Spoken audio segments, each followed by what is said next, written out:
Bases dropped on a Tuesday edition of Soccer Down Here. It's a Tuesday Thoughts edition. I guess it could be an Overreaction Tuesday, too, if you want to go down that road. It's up to you. Tweet at us at Soccer Down Here. Email us soccerdownhere@gmail. Join us on the Twitch pitch, twitch.tv/Soccer Down Here.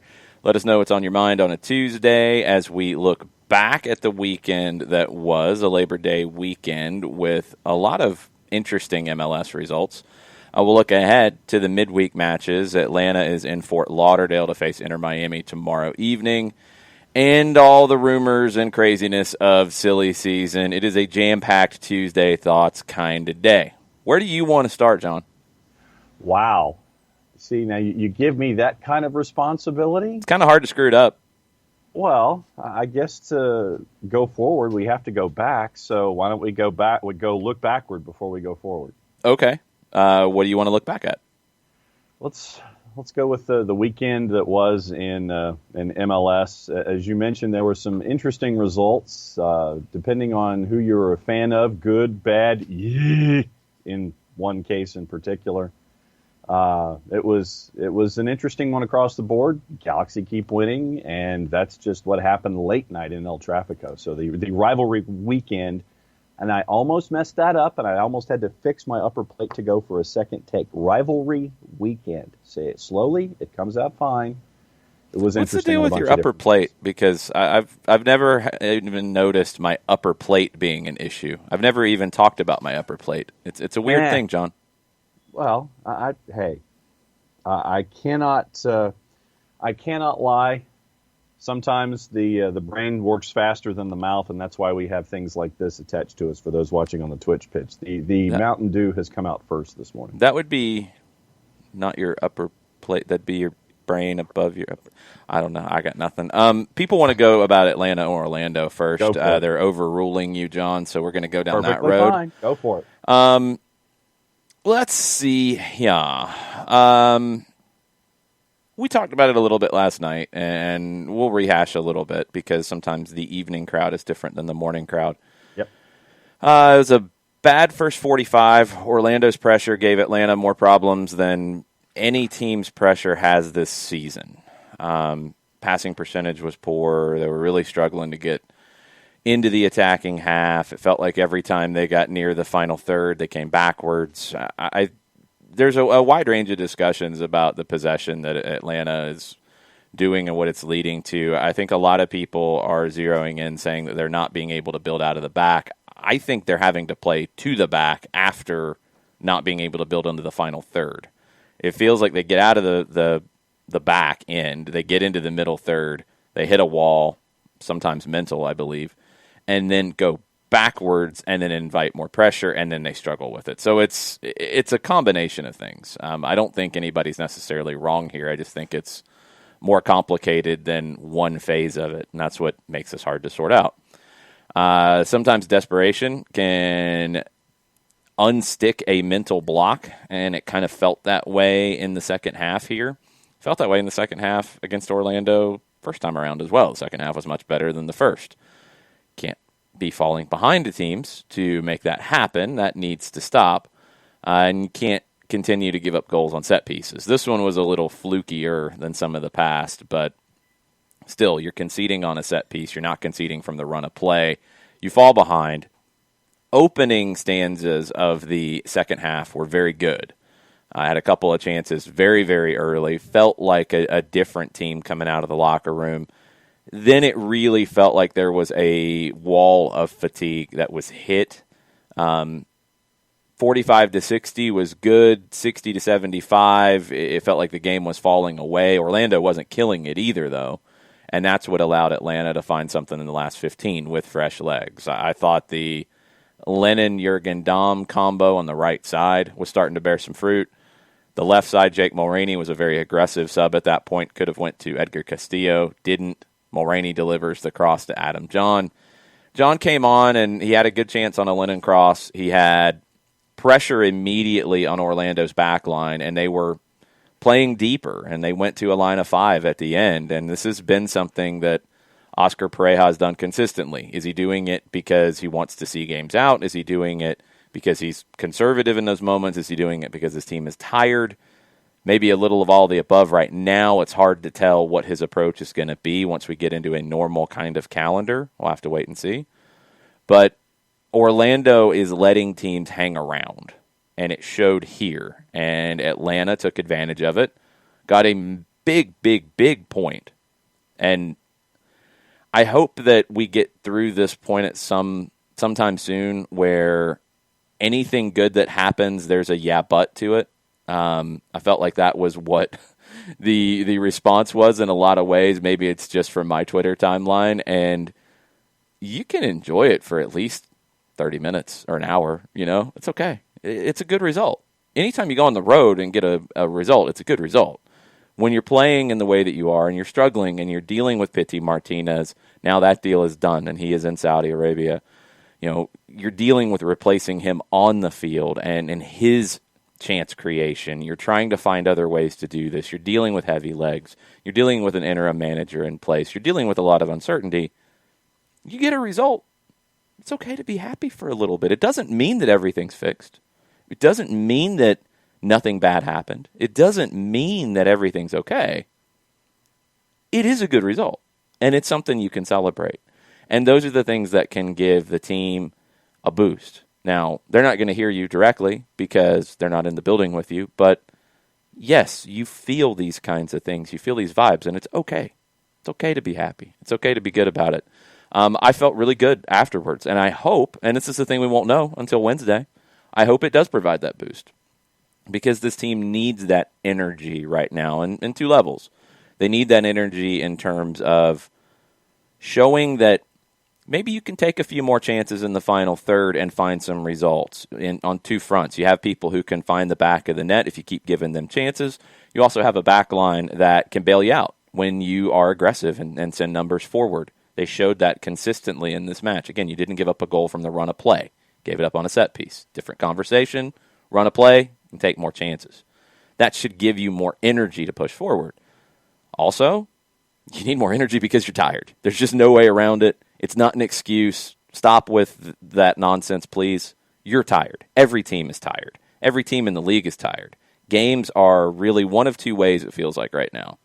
Scoreless because neither team can get anything going, or crazy gulfs in 3-0s and 4-0s and 5-0s because one team's falling apart, the other team gets that energy and sees a game out and puts it away. Games are getting sloppy at times. It's very difficult. It's very difficult what all the teams are dealing with right now. And yes, they all are dealing with it. But it affects teams. It affects everybody in different ways. And Atlanta is being affected by it, just like Miami is. And we'll see how Miami's affected by it on Wednesday. We'll see who handles the effects of this calendar better on Wednesday. But this is a step in the right direction. Hopefully, you get maybe 2 steps in that right direction on Wednesday. That's what we don't know yet. That's what we don't know yet, and that's what we have to wait and see. But I do hope this starts to turn it a little bit. I don't know, again, as I've said, like I'm not a fan of the cynical style, so maybe it's just that. Maybe it's just the reverse psychology of I don't want to get hurt again by another loss. I don't know. But it's okay to enjoy getting a point in Orlando. That's always okay. It's always okay to see sadness from Orlando when they thought they had their first win in front of fans at Exploria Stadium against Atlanta, and it's snatched away from them at the end.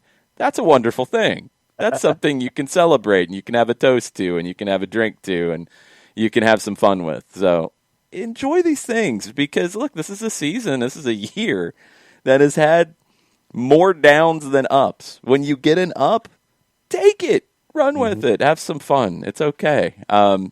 Hopefully the team will, because that's ultimately what we're waiting to see, and that's what we don't know until we get into the match on Wednesday. Because if they do, and you have a good performance, I don't think you're going to have a good 90-minute performance because I don't know if any team in the league can put together a strong 90-minute performance right now. I just don't think it's possible. So if you get a good performance and you get a good result in Fort Lauderdale, maybe we look back at this Orlando result at the end as a little bit of that spark. We'll have to wait and see. You've got 2 more games this week, and they're not going to be easy. They're different kinds of challenges. Nashville's better defensively. Miami's been pretty good defensively. But they've struggled to find goals. Nashville's struggled to find goals. these games on paper look like low-scoring, three teams that are struggling to find their attack right now, and three teams that are struggling to find the right combinations to create chances. We'll see if any of the three kind of get a little bit of a boost and have some strong play going into these two games. But it's okay to enjoy things. It's all right. We need anything we can enjoy right now. Maybe that's where I'm just on the other side of it, that I'm just grasping at anything possible to have some fun with it in this kind of crazy year. All right, so let me ask you this. Do you have your seatbelt fastened, sir? I guess. Are you locked into your chair? Hold on. All right, I'm ready. What do we got? Nix is in the Twitter side this morning. Nix, you're bouncing around. You're confusing me. What's going on, Jason Nix? Quote, I know we stole a point against a better team on the road, but... I knew it was coming. It's far enough after the match, that's fine. I was talking far more in the immediately after the match. It's like people didn't want to enjoy it. Enjoy it. Celebrate it. But what is Jason Nix butting about? I still see a pitch littered with USL players and small, unproven foreign players that seem poorly matched against strong MLS teams. I think Lennon, John, and probably Bello are USL level still at this time. Just feel like the team they're rolling out wouldn't even beat top USL teams right now. Hashtag overreaction Tuesday. Wow, Jason, that's an overreaction in a lot of ways. That's why I asked if you had your seatbelt fastened.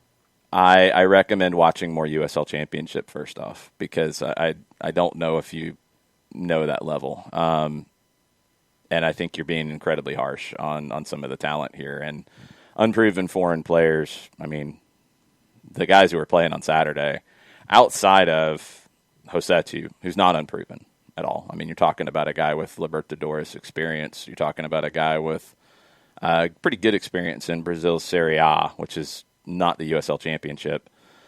I don't know what to tell you. If you're that down on this group, there's nothing that's going to fix it. There's nothing. I just don't know what to tell you, Jason. I hope that is a true overreaction, but man, that's rough, dude. I don't know what to tell you. It's incorrect because you've got, I mean, let's look at the lineup from Saturday night. Franco Escobar, he's been here. I don't know what else to tell you. Miles Robinson, I'm just going to look sideways. Anton Walks, you're talking about experience in the football league, and if you want to say that's USL, that's fine. I don't think Anton Walks is playing in that manner at all right now. George Bellows coming off of a U17 World Cup. He is past the USL Championship level. He's been past it for a while. Just been getting him healthy. Eric Remetti's been here for a while. Emerson Heineman is a player with championship, with Scottish Premiership experience, very little Premier League experience, U.S. Youth National Team experience, not your typical USL player. Who else was in the lineup to start? Jeff Lorenowitz, come on now. Brooks Lennon on the right side. No, you're talking about a player who went through Liverpool's academy, was very close to a first-team deal, didn't get it, extensive MLS experience with Real Salt Lake, U.S. Youth National Team experience. I mean, it's Ezequiel Barco, obviously not. Kubo Torres, obviously not. You're talking about MLS and Liga MX experience. So you can say they're playing at that level. That would be incorrect because the USL level, there's a big gap. I don't know what to tell you if that's the thought. And Jason's an emotional guy, I think, sometimes from the Twitch pitch or the Twitter pitch. And, you know, that's where we're at right now. Emotions are going to run high. I get it. But that feels very, very harsh and unfair. Bartimus Prime is in this morning with a hashtag, OFYO. The Colonel's in this morning. And the Colonel says that the shush, in quotation marks, is a real thing, part of the rivalry to remember, and pure genius. Hashtag Somos Atlanta. Thank you. Nobody's running from rivalry. That word usually gets people riled up, too. You don't have shushes in games like this, in games that don't matter. You're not shushing the Colorado Rapids. I keep using the Colorado Rapids as an example. I don't hate the Colorado Rapids. It's just Atlanta and Colorado has nothing. It's just a game. Atlanta, Orlando's more than that. And, yeah, it's one of those things that, when you think back to the highlight videos that you would get as a kid of, like, the Georgia-Auburn rivalry, the history of the Deep South's oldest rivalry, and you'd have the crazy voiceover, and it'd be all these highlights and grainy film from the 40s and 50s, and this is one of those things that makes that VHS tape. This goal is one of those things that makes that, and that's cool. That's good. You celebrate it. It's fun. And you get to shush the small crowd, and that's always good, too. Turner Kirby has a logistics question for you this morning. What up with logistics, Turner? Why did you guys have to call in the 92.9 studio, not in the stadium like previous road games? Falcons related, question mark. It wasn't Falcons related. It was just staffing related. And it was also feed related. Where we're at the stadium, typically we're getting the feed from the Fox Sports South truck. This wasn't a Fox Sports South game. So we would have only been at the stadium, honestly, essentially, to sit there and to call the game or to do the pregame show there, to do the countdown to kickoff that we taped there, and we would have used the stadium staff to do that. And on a holiday weekend, it doesn't make a whole lot of sense to bring them in to tape a 10-minute segment where we could do it differently, and we did. The feed wasn't coming into the stadium. Now, Wednesday is definitely we'll be at the stadium to call it because the Fox Sports South folks will be there at the stadium to call it. They've got issues because, and this is just behind the scenes logistics stuff. That's no massive big deal. It doesn't affect the broadcasts except we're not on site. With Fox, they're using the studios for Braves coverage. So there's not an extra place for Kevin and Dan and Jillian to be. So they're at the stadium. That would be the only other place they could be. They send a truck to the stadium. They call it from there. So we're getting their feed of effects of video feeds when we're at the stadium, when they're at the stadium. So that all works really well. When it's a national broadcast, there's no other reason to be at the stadium other than using the stadium staff that they'd have to bring in to do a pregame segment, which is not really a good use of resources. So that's why we did it from the studios. The plan is for Wednesday and Saturday for us to be at the stadium. We would have potentially gone up to Nashville and called the game because it's a drivable one. You could do it in a day. But you're not allowed to have visiting commentators in stadiums right now. That's an MLS rule. So, some of the shorter trips around the league can't do it. So, like, LAFC couldn't be at the Galaxy Stadium, even though it's across town. You can't have it just because you're limiting the number of people in the building. So we're figuring all this out, sometimes on the fly, just because it's chaotic. And the stadium staff in general, it wasn't directly Falcons related, but yeah, they've got things coming up too. They get a chance to have a holiday weekend. Please go have a holiday weekend. We can do our 10-minute segment. We can figure it out. Daniel Price is in this morning, and he says, John showed he's a true Atlanta player. I hope with that, people who have been against him will finally be with him. I hope so. He played hard. He's played hard all season. That was the role that he was brought here to be. Was games getting late, you're not going to have the time to build up play as much. You got to start putting some crosses in that manner that are more 50-50 balls. That's better for him to go find it. You did. You gave him 2 chances here, more than he's had all year. He converts on one. He put the other one on target, just right at Galese. But he converts. That's what he was brought here to do. So, yes, that was his role. He played it to a T. And once again, Twitter's wide open now. Anybody wants to come in on Twitter? I don't know if we'd call it the Twitter pitter, considering it's the Twitch pitch. I don't know what we would call the Twitter. But did you try to just go Twitter pitter? Really? I was a poet. Didn't know it. So Twitter's wide open. Bring it. Anybody wants to say anything on Twitter? Twitter's wide open this morning, so let us know at Soccer Down here at Longshoe and at OSG Nelson. We're all caught up. All right, we'll get on the Twitch with comments. Domer still laughing about DC not having one shot. They got a result, though.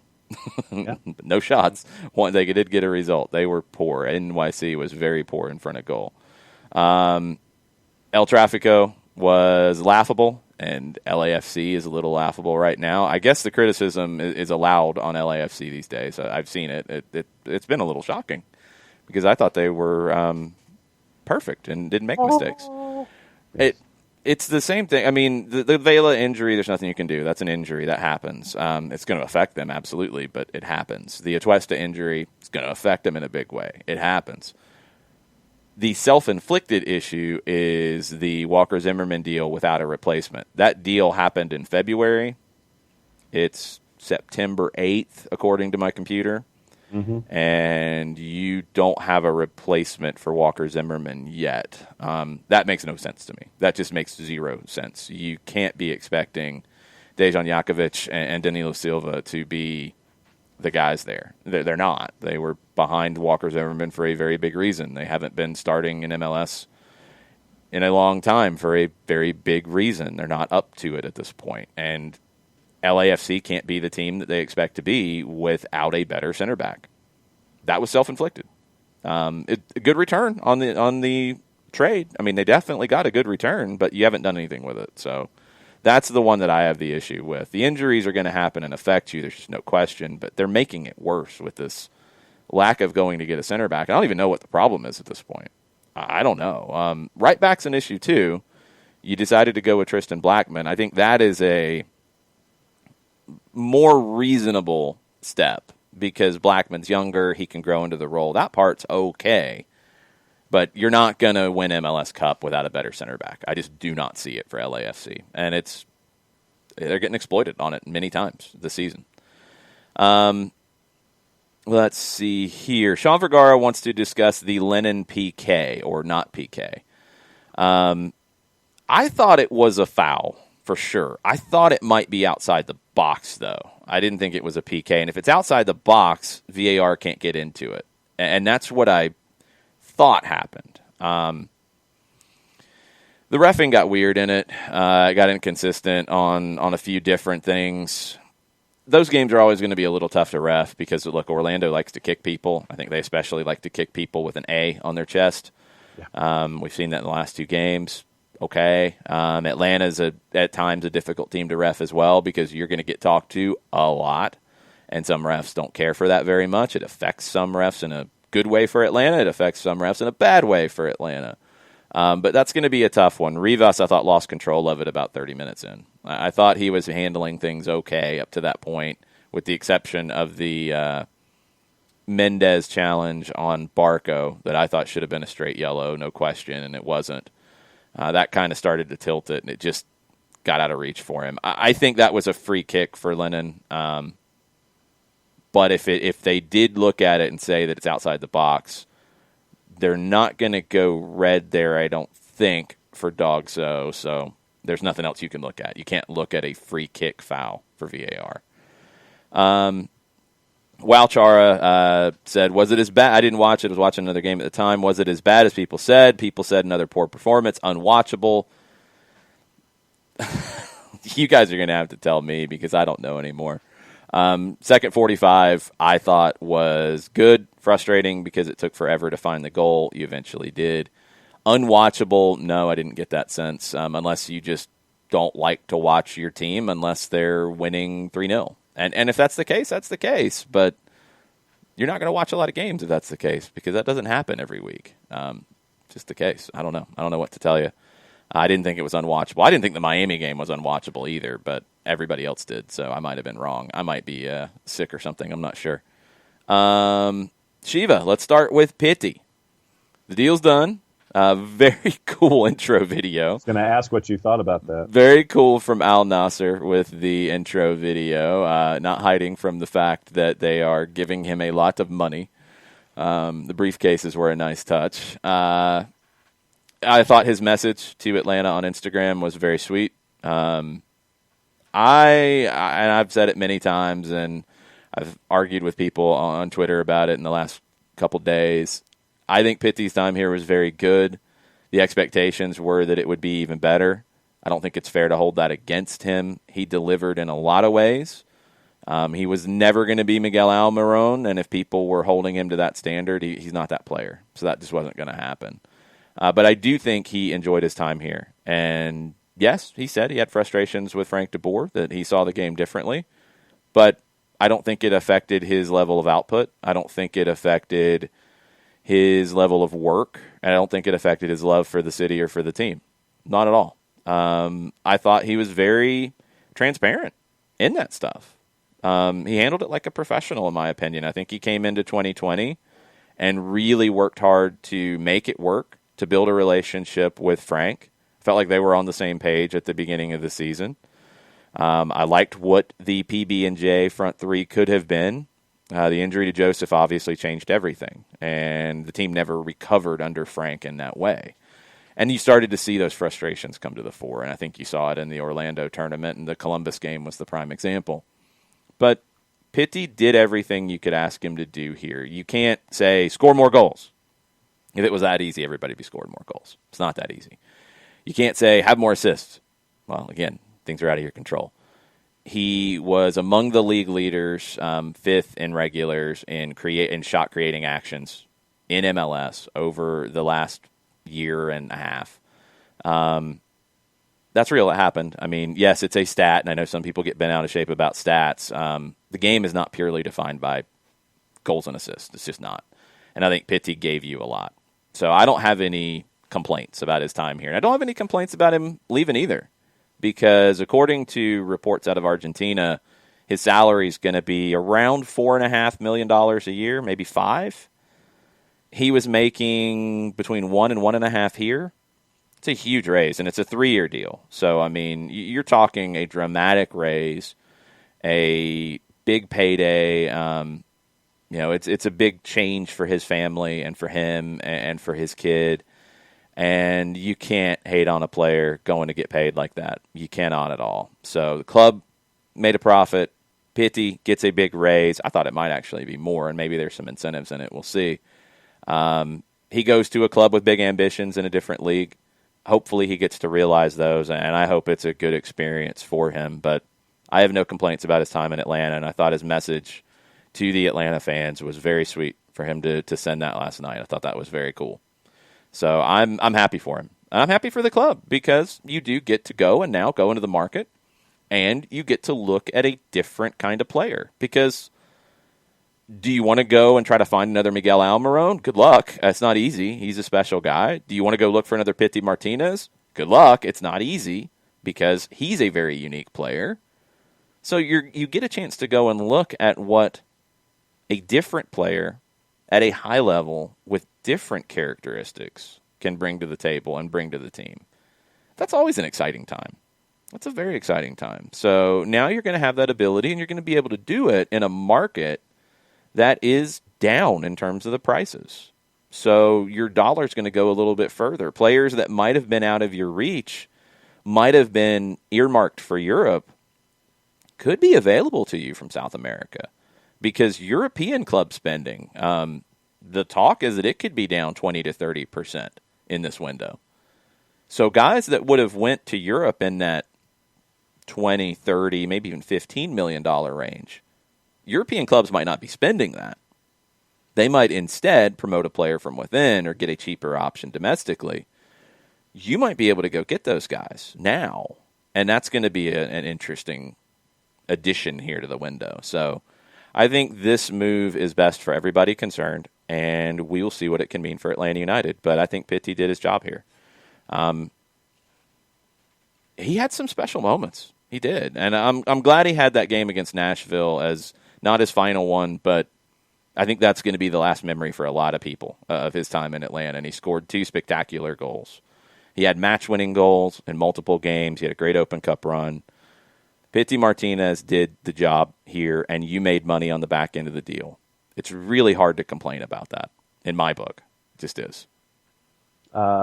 First match for Al Nassr with Pitti is tomorrow, 1:35 Eastern. They're in Champions League in the AFC Group Stage, match day 3, a week from today, which is probably the more likely scenario. Yeah, I don't think he plays tomorrow. It's a meaningless final round of the league where they're going to come in second this year. I think if he plays, it's just to get a couple of minutes in before the Champions League games, where they're going to play 4 games in like 10 days. And they are in a group with they're on 4 points, another team's on 4 points, another team's on 3, and you're playing a round robin, so you're going to play 6 games. They've played 2 so far. So they're kind of jam-packing that group stage in here to get it done. I think that's where they're going to need him and need him to show up in a big way. And, I mean, this is a club that is linked with Papu Gomez of Atalanta now. This is a club, again, we'd mentioned was trying to get Mesut Ozil. I mean, this is a club that is very bold at the moment and wants that Asian Champions League. And we'll see if Pity Martinez can play a role for them. And we will also see, at least I will, and if I come up with this information, I'll let everybody know about how to perhaps watch said matches. So you're not going to watch them legally in the U.S. because nobody has the rights. So good luck with that. Okay. So I'll have to put my thinking cap on for this one. But, yeah, Champions League 4 matches in 10 days. That's going to be the sprint for Al Nassr. Jason Nix is on the Twitch pitch as well. I don't know if this was before or after the tweet. He said there was some bad all-caps passing in the first half. There was, because you were under pressure. It was the first time, in my opinion, that a pressing team caused you problems. And I also think you were even more tentative going forward. And you had some giveaways in the middle third. I thought Eric Remedi had a few giveaways that really nearly put the team in a bad spot. And that can't continue. But you found a way, and you fought through. And that's also something to hold your hat on. So you were at 76% passing in the first half. Just for comparison's sake, when the Red Bulls press was at its most disruptive against Atlanta, you would have halves of passing at 70, 71%. So this wasn't to that degree, but there were some bad giveaways and bad spots. I think it's more of, instead of bad passing in a holistic sense, it was bad passing at times where you can't have bad passes. It was where you had your bad passes that were as big of a problem. Ricky Ricardo was nervous seeing Franco Escobar move to center back, but he held it down. I was really shocked because I thought when Robinson came up a little weird after a collision with Daryl Dike, I thought that the move with that sub was Lorenowitz dropping to the back line and Escobar staying at right back. And then when Franco moved over, I was surprised. Brooks Lennon obviously dropped to right back, which made sense, but we hadn't seen Franco as a center back in a line of 4. He hasn't started a match there. Doug said he had played a match there. I don't remember it. I'd have to go back through like tactical changes if I could find it. I don't remember it. It was always center back in a line of 3 that I remember. I was concerned for that reason, but in some ways it seemed to calm him a little bit, and it gave him a little more composure, maybe because it was more restrictive, and he couldn't bomb forward as much. So it played to his strengths a little bit, and being on a yellow card, he had to have that composure. I thought he did a very good job at that point. And that's where I give the team a lot of credit, and I give Stephen Glass a lot of credit, because you had to think outside the box by that stage. You had injuries. You had guys that you are managing minutes, and you're still trying to fight and win that game. I don't think you planned on Robinson coming out when you did, so you had to make a quick decision. And that was not the obvious one. And it worked. And it's a credit to Franco, and it's a credit to the coaching staff and the whole backline for helping make it work. Walchara asking if, and Walchara did not see the game, anyone especially good or poor? I saw Heinemann got dragged for his play, and Heinemann on who scored, which judges things from a statistical perspective.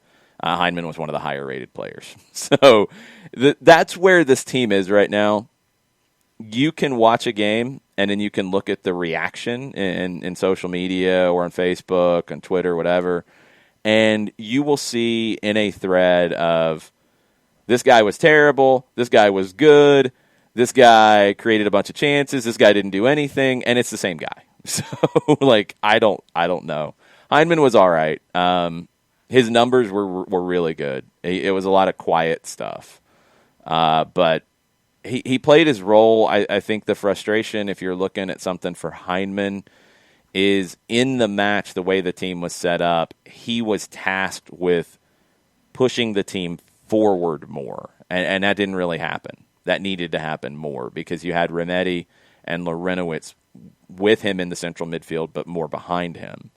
So him driving the team forward wasn't happening. His numbers were good. You can't come back and say his passing was really bad. He didn't do anything defensively. No, those things, there's facts there. But Did he fulfill the task of driving the team forward as much as he needed to? No, he didn't. Let's see what else we got. Shiva said Remedi admitted his poor passing on his Twitter page. It happens. I mean, it happens. It's happened more often than I would expect for Eric Remedi, but it happens. Just because somebody has a bad day doesn't mean you should send them away to a third division team in the Ukraine. Like, no. Players have bad games. Players have not even bad games. Players have so-so games, and it does happen. And you have to be able to try to find ways to contribute. And Remedi did. I mean, was his passing where you want it to be? No, it wasn't. But he kept fighting. He did the job defensively. You have to do that because you're not going to be at your absolute 100% best every single minute you are on a field. It just can't happen. Hutcho, and this is a kind of a funny one, Atlanta United needs a pregame mate party to make sure they are awake in the first half. I don't think it's an awake thing. It's two to me. It's you've got to find a way to get into rhythm quicker, and if that means at the very beginning of the match, you need to focus on your possession and just knock the ball around so people get touches early. Okay, that can be part of the strategy. Also, you can be a little safe in the first phases of the match while you're getting settled in. So maybe if you do have a little bit of pressure on you, you go direct just to relieve that pressure, make the other team play with the ball a little bit, sit and defend, and do your job there. I still go back to the fact that you can't be scared going into the final third. You're never going to create enough chances if you are tentative going into the final third. That's where you have to be your most brave, your most courageous, your most risk-taking has to take place in your final third. And for Atlanta United, it feels like at times they treat the final third like their defensive third in that you're being very safe because you don't want to have a giveaway there. It's not going to work that way. That mentality has to change. It's a mentality thing, which is hard to change right now. You can also do it by getting more numbers into the area, but players have to commit. You can't go halfway with making an overlapping run. You've got to do it. And you've got to commit to trusting the players behind you to cover for you. These are things that you can work on in training, but you're not getting a lot of training right now because of the recovery time. So it's tough. You've got to just keep hammering it home. Go. It's okay. We've got you covered. You can go. People will rotate. People will defend for you. People will fight for you. You've got to go. You've got to go and take chances in that final third. And you've got to finish plays. Because that's the other thing. If you're going into the final third and you're finishing plays, which when I say that, I mean you're having a shot on goal. You are having a shot that goes wide. You're having a goal. You are earning a corner kick. You're not giving up the opportunity for a quick counter because of a giveaway. You're finishing plays. Okay. You're good. You can do it. Even if it's a shot on goal, the goalkeeper grabs it, he's looking for a quick outlet, you can transition to defense quickly and take those away. Slow him down, then you get to drop, then you get to cover. Just have to commit to that. And it's hard because the legs are heavy right now. It's hard because you're not getting all the normal, it's not a normal flow to a season at the moment, but you've got to find a way to fight through that. And that's what I hope can change. Couple things on Twitter. Daniel Price is back in, and on LAFC, he says, best team in MLS, period. Greatest in sliced bread, period. They aren't even the best team in LA. Why do they get such love when we are treated like a pariah? I don't know. Maybe big market thing. Maybe, I have no idea.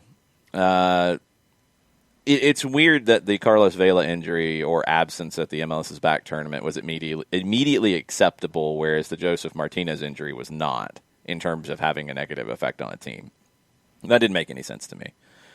LAFC is a very, very good team, and they have come in and they have had 2 great years back-to-back. They won a Supporter Shield. They have struggled in big moments at times, and this year they've struggled more than we've really ever seen them struggle. And they've had the absences, but also I think one of them is self-inflicted, the Zimmerman trade. So we'll see. This is a hard year to judge anything by, so I'm trying to be careful in that. The only thing about the LAFC situation for me is they traded Zimmerman before this started. Mm-hmm. I haven't heard anything about them going to look outside for a center back. We haven't heard any trade rumors within the league. I'm just blown away that they haven't addressed that, because it's obvious when you look at the talent level, that's a massive drop. And when you also combine it with Steven Beitashour not coming back, so you're losing the right side of your back line, and you've replaced it with one in-house and Tristan Blackman, and the other replacements in-house and Jakovic and Danilo Silva, and it's not at the same level. I mean, it's blatantly obvious. So why hasn't that been fixed? And maybe they're working on something. We just don't know, but it's been a while. And that started before this. Would they have had these problems if Vela didn't get injured, if Atuesta didn't get injured? They'd have problems.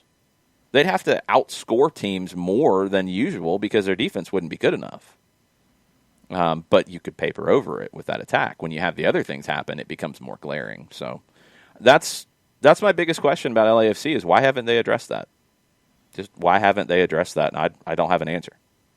Yeah, here's the defense that they had active in the game against the LA Galaxy. They started Diego Palacios, Eddie Segura, Latif Blessing, and Tristan Blackman. Latif Blessing was not starting in the back line, John. I'm just saying, I'm going by a D. I'm just looking at D.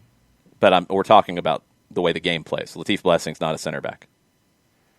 Then also they had Andy Najjar come in for 20 minutes, Dejan Jakovic come in for 32, Mohamed El Munir come in for 19, and Jordan Harvey was on the game day roster.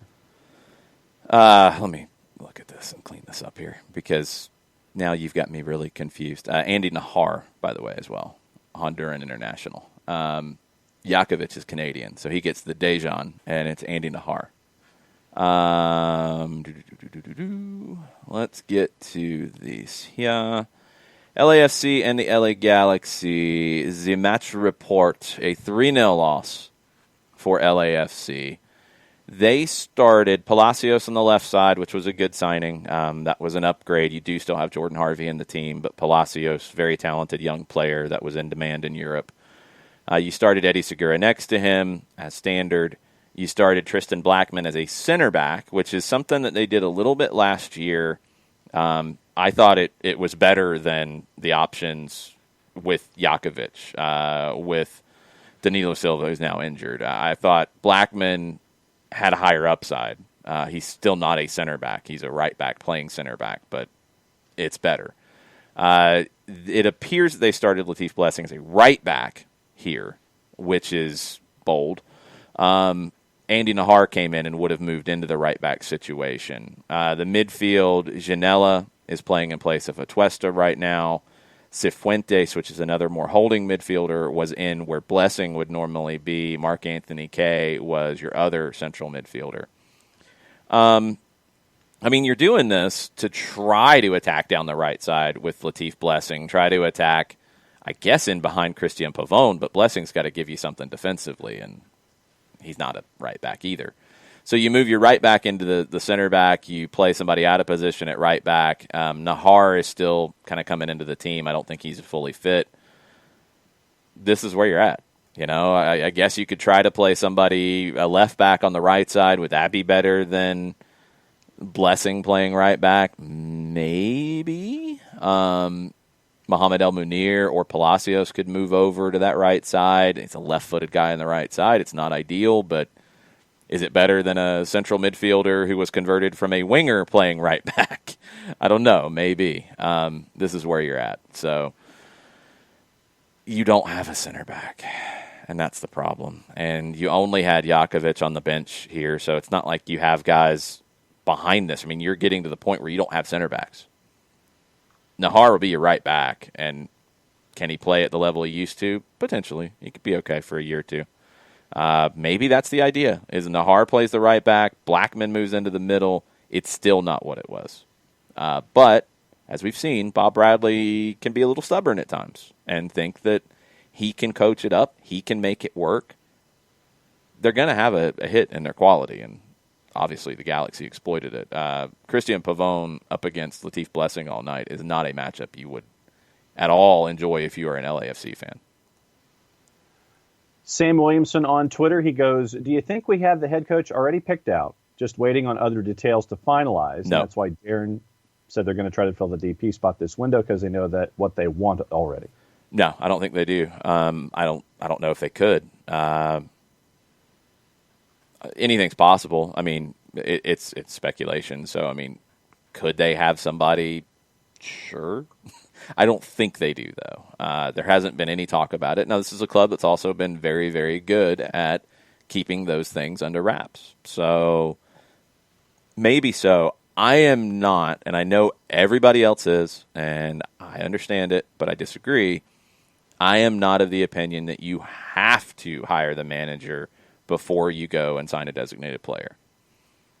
If that's where you're at, I understand connecting those dots. I'm not there. So if the right designated player is available and he fits the club, you're going to go get him with or without the manager right now. And I don't have a problem with that. I think that part is being oversold. Just my opinion. Couple of thoughts from Bart this morning. First question. Why do MLS refs hate Brooks Lennon?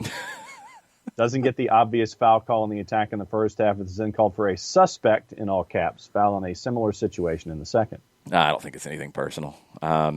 I don't get it. I don't get why Atlanta seems to get those tactical fouls, get yellows, and other teams don't against Atlanta. I don't understand that in the same match. I don't know. Missed calls are going to happen. I don't have a problem when missed calls happen. It's more of the management of the game that'll really frustrate me afterwards. I mean, yes, well, obviously you think a call's missed in the game, you're going to get riled up. That's soccer. We all do that. But after the game, when you look back at a ref's performance, it's more about how they manage the match that'll frustrate me. Refs are going to miss calls. There's no way around it. VAR can't fix everything. Again, I don't think they could have fixed the Lennon situation. They can't fix yellow card situations. That's on the ref, and sometimes refs are going to make mistakes. That's just part of the game. But they can manage games in a better way. And I think Rivas struggled to manage this game after the first 30 minutes or so. Now, get out your paper and pad for this. Why? Because Bart asks about tiers. Tiers of what? What are your tiers of teams in MLS, and where are the breaks? I'll tell you what. Let's do that after this weekend's games. I know there's a couple games on the 16th that are the makeup games from the postponed ones. But let's do that after this weekend's games. I think it would be completely incomplete to do it right now, to coin a phrase. Let's do it after the weekend's games. Let's do that Monday. So remind me this weekend that is what we're going to unveil on Monday, the tiers of where we think teams are. Tiers, MLS, Monday. Remind me before Monday morning so I can put some thought to it, please. Remind before... Normally, you put a reminder in your phone. It goes off at a certain time, but you don't know how to do that, do you? Nope. That's what I thought.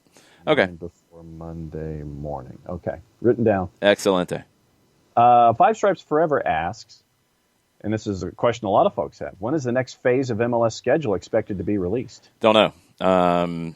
I'm assuming the Canadian situation is complicating everything because you've got three teams that can't come back and forth across the border. You can't go back and forth across the border to play normal games and normal schedule. I'm assuming that is the complication. My guess is there's not going to be a break because I just don't see how it fits into the calendar. I mean, when you look at, okay, the 12th is when it was supposed to end this phase, and you're going to play 12 more games, and you've got the decision day set up for early November, and you're like, there's just not enough dates. So there's not going to be time for a break. So I would assume there's games on the weekend of the 19th, and we don't know who and where they are yet. The teams probably do, at least what they can know at this point, but they're not going to announce it until they can announce everything. And I understand that, but it's getting to a point that it's like, whoa, okay, can we get at least some kind of an announcement, at least a few weeks of the season? I'm okay with that. If we can get the 19th and the 26th planned out, can we at least finish the month out and understand what we're doing? while you're still sorting out the rest of it. The Canadian teams can't play each other forever. So they've got to have some solution. And it sounds like they're going to have to base in the U.S. for at least a portion of the time. The best scenario, obviously, would be they'd be treated like everybody else, and you'd be able to go back and forth. That's a governmental thing, and I don't know if that's going to get resolved anytime soon. The second best thing would be that they can train at their home base. They can be at home and then travel for games and have to play the games in the U.S. and play their home games at neutral sites. There was talk about Toronto at Red Bull Arena. There was talk about Montreal in the D.C. area. And there was talk about Vancouver and Portland. If you can at least live at home but travel day of the game to go play, that's better than having to move to the U.S. for a couple of months, which is probably the last thing the Canadian teams want to do. Yeah. But I don't know if you can make that decision just yet. So you might have to do another tier of games, another phase of games with a temporary situation and in hope that you can have the Canadian teams back in market soon. That's way above my pay grade. I don't know where that conversation is right now. Yep.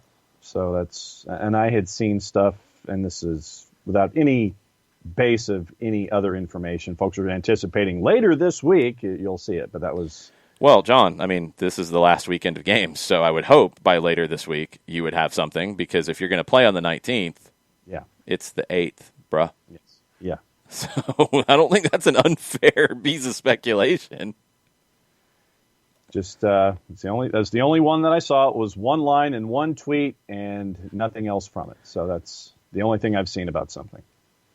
It's the only answer that I have to that particular question was one line that I saw in one particular element. One line that you saw something about something, so that's all you know about something. Yes. That is correct. Okay. Holy cow! All right. Jason Nix did have a smile at the end of the match for all his negativity, so that's good. And Jason, I hope you know we're having some fun here. Okay, it's all good. We're joshing around and stuff. He disagrees with the team is turning a corner. We don't know they're turning a corner. I hope they're turning a corner. I've tried to make that clear because you can't draw the conclusion from a stoppage time goal. It can be a lift. It needs to be a lift, and I would hope that everybody's hoping that it provides a lift on Wednesday. But like I've said, we don't know until Wednesday. We don't know until you get there. I don't know if anybody can turn any corners right now because I think they're too tired to turn corners, and you're just trying to find ways to get results dealing with that right now. It's tough. It's very difficult. It is not ideal. Atlanta Phoenix, impressed with the second half. Big improvement from the first. Needed that point. Next two games are must-win. I don't think they're must-win. They really strongly need to win. I think you need to win one of the two for sure. But if you come out of it with 4 points, I'm not going to be hating on it too much. I wanted 6 points in the last 4 games, and right now you're sitting on, 2? Yep. Well, if you got 4 points, you would get about 6, and that'd be okay. That'd be 3 draws and a win, which is not bad. And when you look at 3 road games and a home match. It's not must-win yet. There's still 12 games after this. You got 14 games left right now. I don't think anybody's in a must-win yet. But, yeah, the points are getting more vital. I don't know. I look at this in terms of it depends on what you're looking for. If you're looking for the team to win the East, that feels unlikely. And we don't even know what the rest of the schedule is, so we're guessing about that. But I feel like they're too far behind for that. They need to, in my opinion, find what works best by the last couple weeks, 3 weeks of the regular season, last 4 games or so, and roll with that through the playoffs. And if that's 3-5-2, if that's more direct, if it's 2 up top in some other form, if it's 4-4-2, if it's 4-3-3, whatever it is, whatever combination it is, you've got to get in the door, and I think this team has the talent to get in the playoffs. With 10 out of 14, they should get into the playoffs. Even not playing well, they should get into the playoffs. And then you need to hit the ground running going into the playoffs. You need to settle on something that is going to get you the best results by the time you get there. We've seen Seattle do this before. We've seen other teams do it before. Houston was the king of this for a long time under Dominic Kinnear. So you've got to get to that point, and we'll see if they can. We just don't know. There's a lot of unknowns. Manager unknown at this point. New designated player unknown at this point. There's the Barco rumors that are still rumors, haven't progressed to anything else yet. There's the schedule that's an unknown, so we're kind of waiting to see. But I think they need to get strong and be playing their best soccer with about 4 games left in the regular season so they can ride that into the postseason. That's where I'm at. Uncle, you're having problems with the video on the Twitch app. That's weird. Is anybody else? That's not cool. It looks like it's working okay on my end. Sorry. We'll see you later, though. Jason Nix disagrees with the team turning the corner. We talked about that.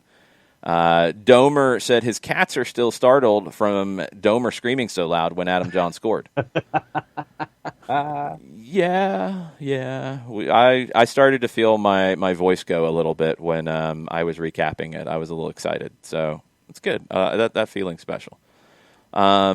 Ricky and Alex Pacine talking about Al Nasser's digital team and their signing videos, and they're all pretty strong. Mm-hmm. It's good stuff. Shiva likes the Dom and Lennon combination on the right side, thinks it'll make the attack look better. I do too. I just wonder what that means for Franco Escobar long term. Does he move in as a center back, or does he move to the bench with Lennon at right back? Because I do like that combination. I think that combination was one of the bright spots in the second half for me. While Chara says, kind of think a DP is not going to come in yet, but we'll see.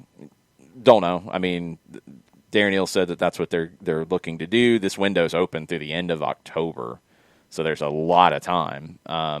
That would come in very late in the season. You'd like to do it as soon as possible, but it's a weird market at the moment. It's a weird situation for teams all over the place. I mean, we've mentioned Argentina a bunch because the club has shopped in Argentina a lot.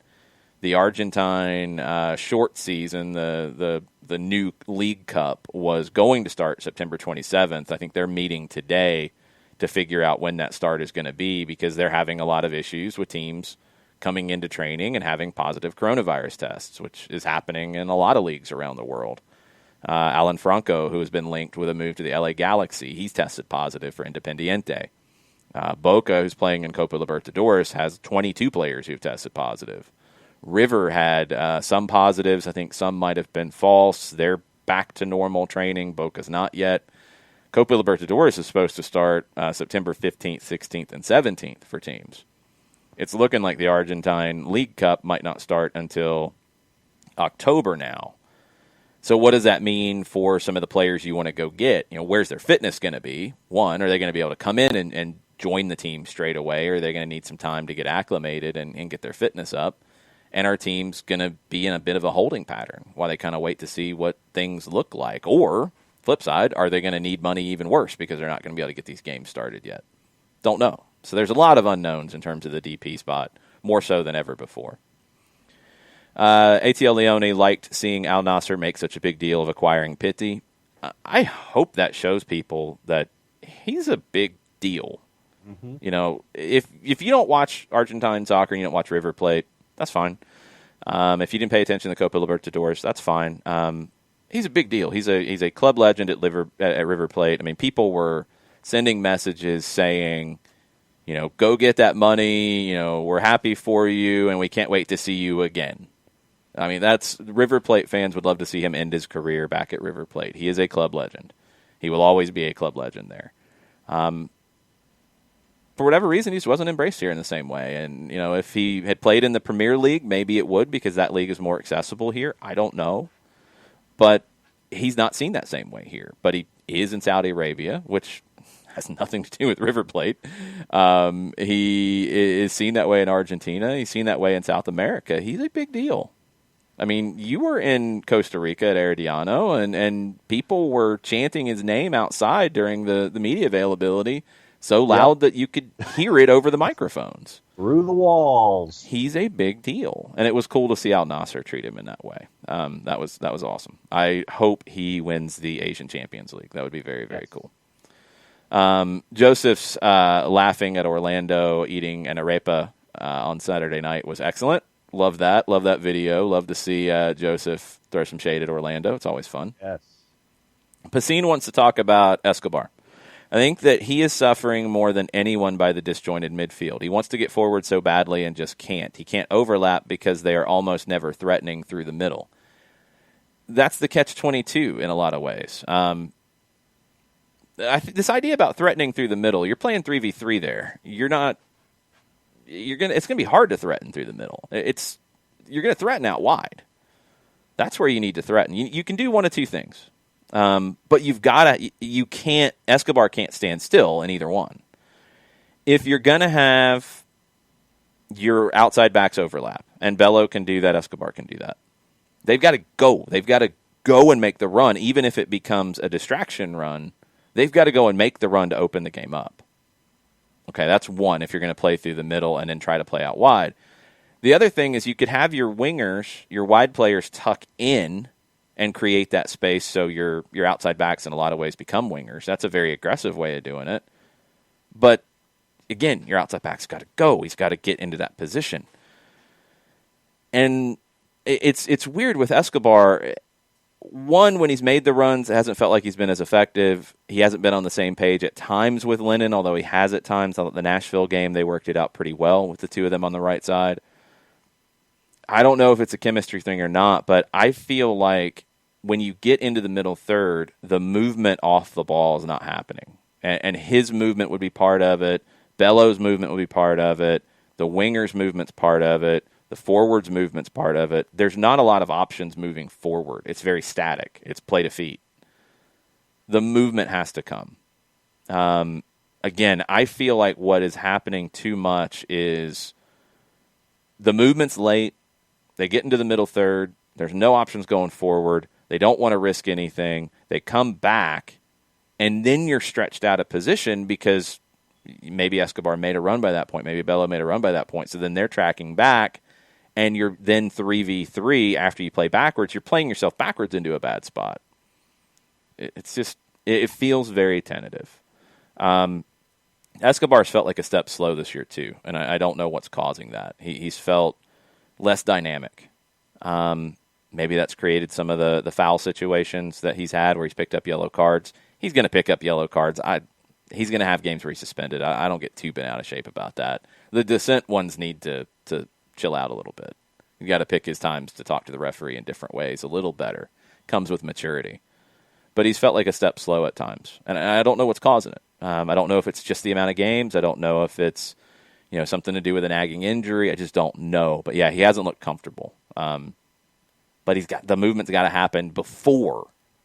It can't happen once you win a 1v1 in the midfield. He's got to be running before because it'll help win that 1v1, and then he's in a position to go. The movement's got to happen faster. Pacine says other teams just know we're going to go up the wings. I don't think we go up the wings enough, to be perfectly honest. I think we're trying to play through the middle too much through crowded zones. We're not putting more numbers into the middle to try to overload there. And when you do that, you can create more space out wide. We're not really doing the overloads out wide with the outside backs going with the wingers. It feels very static. So you're not really creating anything either way. And that's just got to change. Okay, I'm getting caught up on the Twitch pitch, and I think a lot of people are yelling at Jason Nix from earlier. No, nobody's going to kill you, Jason Nix. It's okay. I'm scrolling through. It's okay, Jason Nix. It'll be all right. I just disagreed. It's all good. Clayton Poss. Speaking of Franco, please name another player who's received a retroactive red because Pro comes out and states they messed up, yet no retroactive red is given. Why is Franco the only person to receive one, yet his was almost ridiculous? Others have gotten them. I don't have a list in front of me. I mean, it does happen during a season. It's not, common. It doesn't happen every week. I don't know of another one this season off the top of my head. I don't know of one after the MLS's back tournament. It has happened. I don't think it's happened to an Atlanta United player before that I can remember. Retroactive red, I think some of the terminology is a little confusing here. I mean, technically there's no red card. It's just he's suspended.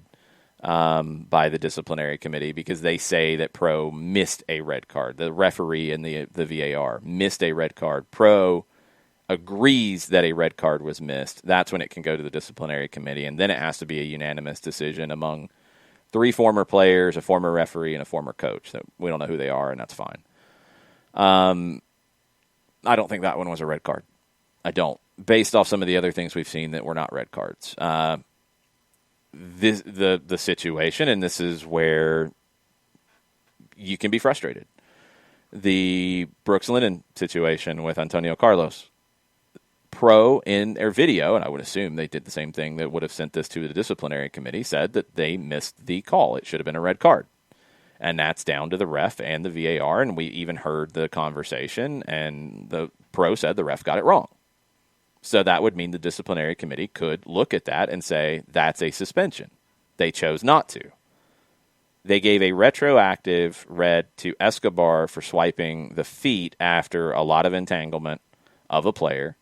And it should have been a yellow. That's fine. And if you wanted to give a red in that situation, you would have been given a lot of reds in that game. But okay, fine, whatever. You don't give one to Antonio Carlos for studs up where Pro says they got it wrong into the head area. Where's your line, disciplinary committee? That's the part that doesn't make any sense to me. You open the door by going with the suspension to Escobar, and you didn't go there on Antonio Carlos. What are you really looking for anyway then? Because the Escobar thing's not a dangerous situation in terms of player injury. Not really. I mean, he kicked his legs out from under him. It's a dumb thing for Escobar to do. He's frustrated because he was getting manhandled. That's a very different thing than studs up on the neck, which if Pro says, and I thought you could go in that one with a dangerous play, second yellow, which would have been a red anyway. Pro said it should have been a red. So they're saying they got it wrong. That opens the door for the disciplinary committee, and they did not walk in that room. That's wrong because of the bar you set with the Escobar one. That was a very low bar to suspend a player retroactively. You set the low bar. So, okay, start calling it that way, and they didn't. The Carlos, if the Escobar one was, the Antonio Carlos one should have absolutely been a retroactive suspension, and it wasn't. That's the part I don't get. Breaking news sounder, please. If we have real breaking news, you can just say, hey, shut up, breaking news. I want you to finish your sentence. No, if it's important, do it. If it's not important, don't do it. Is it important breaking news? Yes. What is it? The National Soccer Hall of Fame today announced that former U.S. men's national team captain Carlos Bocanegra is the lone member of its 2020 class. Bocanegra will be inducted along with the Hall of Fame's 2021 class at a combined ceremony next year at Toyota Stadium in Frisco, Texas. The ceremony, which was scheduled for Saturday, September 19th, was postponed due to concerns over the COVID-19 pandemic. Reading from the release, Tim Howard surprised his former USMNT teammate with the news of his election in a video conference call while Bocanegra was at Atlanta United's video session. That video was posted, by the way, by Atlanta United. Bocanegra played for the MNT in the 06 and 010 World Cups, is currently Atlanta United's technical director. He is the 305th person to be enshrined into the Hall or the captain's armband in 64 of his 110 appearances with the USMNT from 01 to 2012. Very, very cool. He deserves it. One of the best captains the U.S. men's national team's ever had. One of the best center backs the country's ever had. Absolutely deserves it. Very cool. Congratulations to Mr. Bocanegra. 14 international goals, the most by a U.S. defender. The Hall of Fame voting committee determines a class from a list of 42 finalists on the players' ballot, 12 on the veterans' ballot, 10 finalists in the builder ballot. Threshold for election is 2/3. Bocanegra was named on 68.5% of the ballots. All right, back into the Twitch pitch. Atlanta Phoenix says people are no longer doubting the rivalry with Orlando because they're now a legitimate threat in the playoffs and winning. They've turned a corner. Some Atlanta fans have finally seen them as somewhat worthy of attention. That's not what rivalries are necessarily measured on. For me, a rivalry is a feeling, and Orlando games have felt different from day one. The fans have made it that way. It's not a manufactured thing by the evil MLS marketing department. No, it's the fans don't like each other. Their fans have talked trash about Atlanta fans. Atlanta fans have talked trash. You had the whole Terminus Legion incident in Charleston at a Carolina Challenge Cup where Orlando fans trashed their tailgate and stole some stuff, and they posted pictures with an upside-down banner because that's cool. And then somehow, I guess maybe everybody at the stadium turned their heads and didn't see it. That banner was hanging from the rafters at Exploria Stadium before the first time Atlanta and Orlando played. I wonder how that happened. I guess it just magically appeared up there. And they had a TIFO that, if you looked into the detail of it, the Walking Dead TIFO, which was a very cool TIFO, with the exception of the bat being pointed at a fan who had TL on the back of their shirt. Yeah. Which is a little much when you also had a fan get bloodied that day ahead of the match. So, look, you've had all that stuff.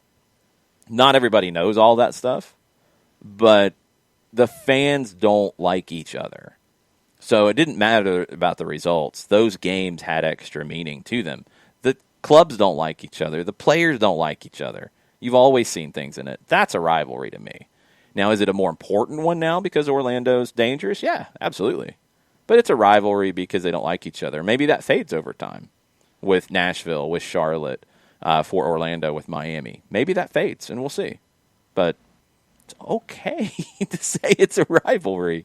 Yeah. People got really weird about that. It's strange. The Yankees and the Red Sox call it a rivalry, and until the last, decade, it was all Yankees. Yeah. Yeah, it's okay. I mean, it happens. It's all right. Anyway, people are sick of Pro. Pacine says Franco's red was for intentional violent conduct. The guy who slashed Brooks was just playing dangerously. Sure, but the bar, though, is different. It's not about those definitions. The bar is, and this is where it changed. In past years, it was the disciplinary committee didn't get involved in it unless they thought it would be a 2-game suspension. So it was a much higher bar for, hey, you guys missed this and you really missed something important.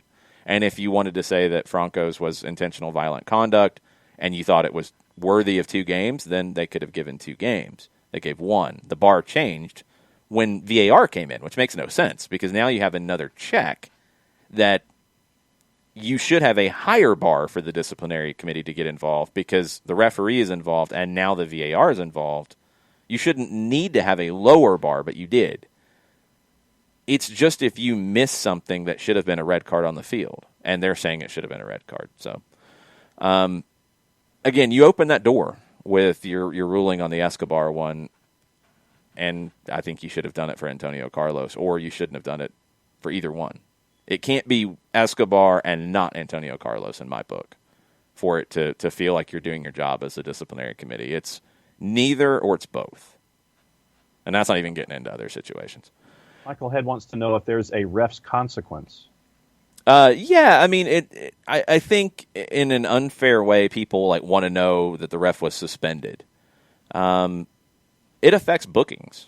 It affects assignments. It affects, do you get playoff games in the season if you're making mistakes? No, you don't. Do you get higher profile games? No, you don't.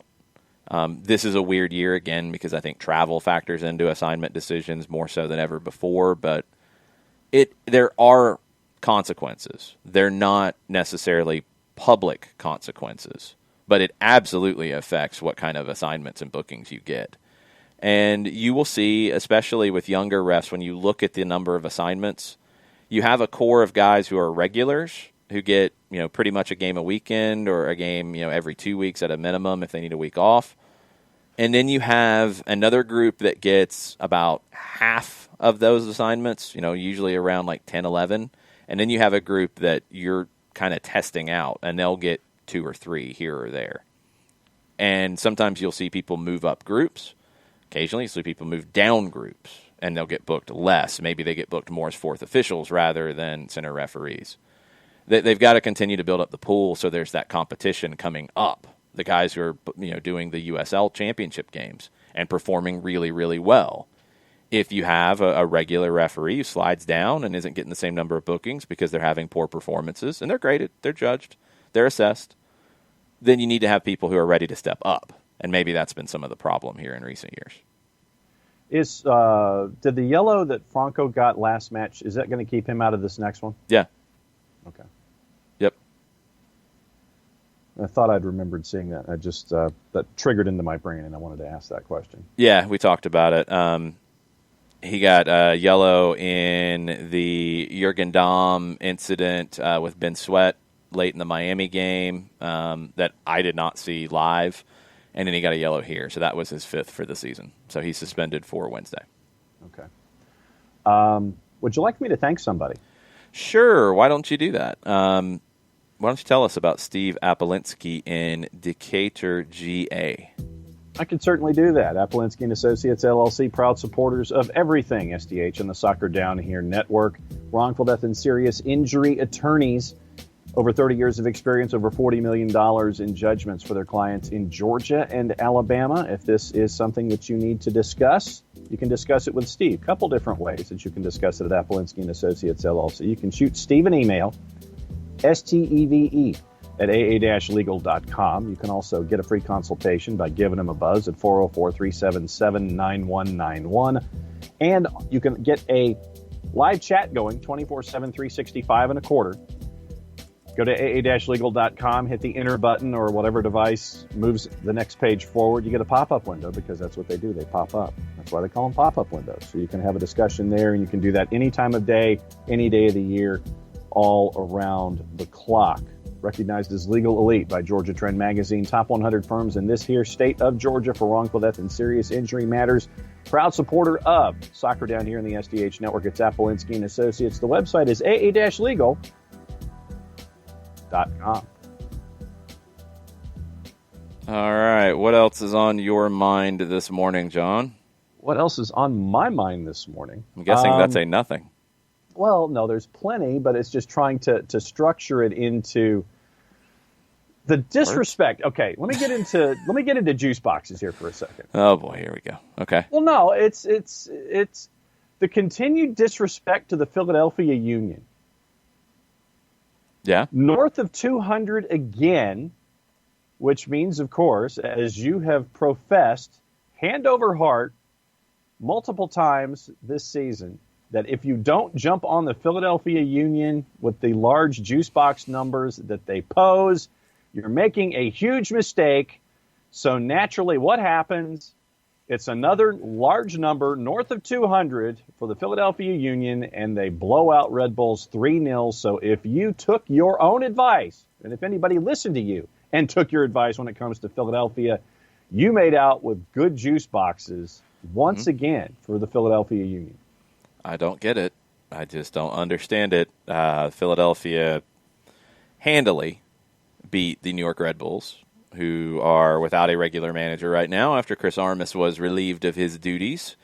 And they didn't look like a team that was very, very motivated. And they were spanked by the Union 3-0. Maybe in their next match, the Union will be respected. They host New England. We'll see. I have no idea. It's very strange. Ricky Ricardo reminds us that Falcao has come out and said he wants to play for Miami, which is interesting because it sounds like Gonzalo Higuain is on his way to Miami. His brother/agent is in Turin right now talking to Juventus, trying to get him out on a free. I don't know what the terms are. I don't know if there's any kind of a buyout or anything that has to happen with that, or they waive the buyout to let him go on a free. I don't know the terms. According to most reports, Miami and Higuain have agreed to a deal. So it's just getting him out of his contract at Juve. That could happen quickly. Falcao, I think, has kind of missed the boat, maybe? Yeah, he's got 2 more years left on his deal at Galatasaray, which means he'd be 36 when he wants to come and play at Inter Miami. Who knows? I mean, Zlatan changed the narrative. Zlatan's a physical freak, too, and was in better shape than guys 10 years younger than him at times. But I'm not buying it. We'll see when his deal is up if that works. Higuain would probably be done at Miami by that point, but then Falcao would be older than Higuain was when he came. So I don't know. We'll see what road Miami goes down. I mean, Could he be a good draw for them? Yeah. He'd still have to produce.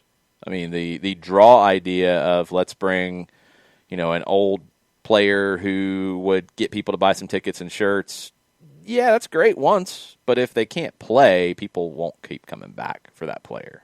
And we just have to see if he could by that point. It's hard to say in 2 years where he will be. But Higuain apparently will be the guy soon. Not for Wednesday, but soon. Falcao said, reportedly in an interview with motivational speaker Daniel Habib, I have 2 more years left on my contract with Galatasaray, and I want to play with Inter Miami because there are a lot of Colombians there, and it reminds me of my country, end quote. Okay. Yeah, no, I totally buy all that. I just don't know where he'll be in 2 years. Yep. That's the question is what will he be able to give you in a couple of years?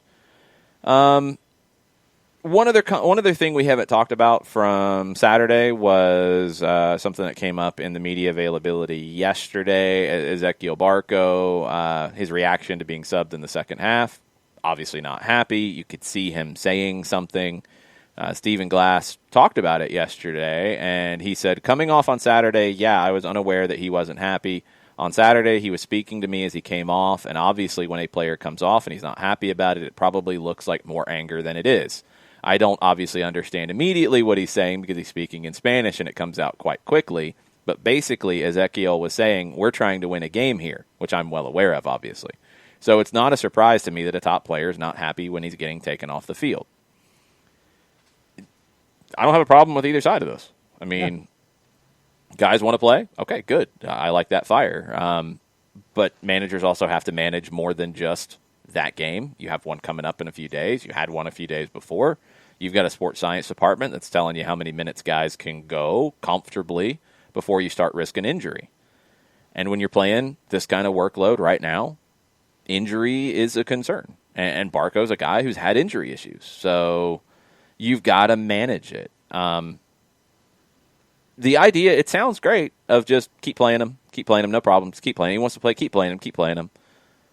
Very few players are going to say, like, hey, I think I might need to come off so I don't have a hamstring injury later, I don't have a quad injury later, or very few players are going to be that in tune and feel it and say, you know what, I'm going to come here. By that point, you're injured. You have a workload that you just can't do 90 minutes every game. Not every player. Brooks Lennon is a freak. I don't know how he's doing it. And you have to look at him at some point of saying he can't do it. But you're measuring everything as a sports science department. You're measuring their workload. You're measuring how they sprint. You're measuring how many times they sprint. You're measuring their recovery. You're measuring the heart rate. You're measuring all of that in training and in games. And you know with guys who've been in the system what they can do and what they maybe can't do, or at least can't do without risking injury. I would assume that's a very big part of why Ezequiel Barco's minutes are being managed. It's a very big part of why Jurgen Damm is only going as far as he is going right now, why Kubo Torres was being brought along.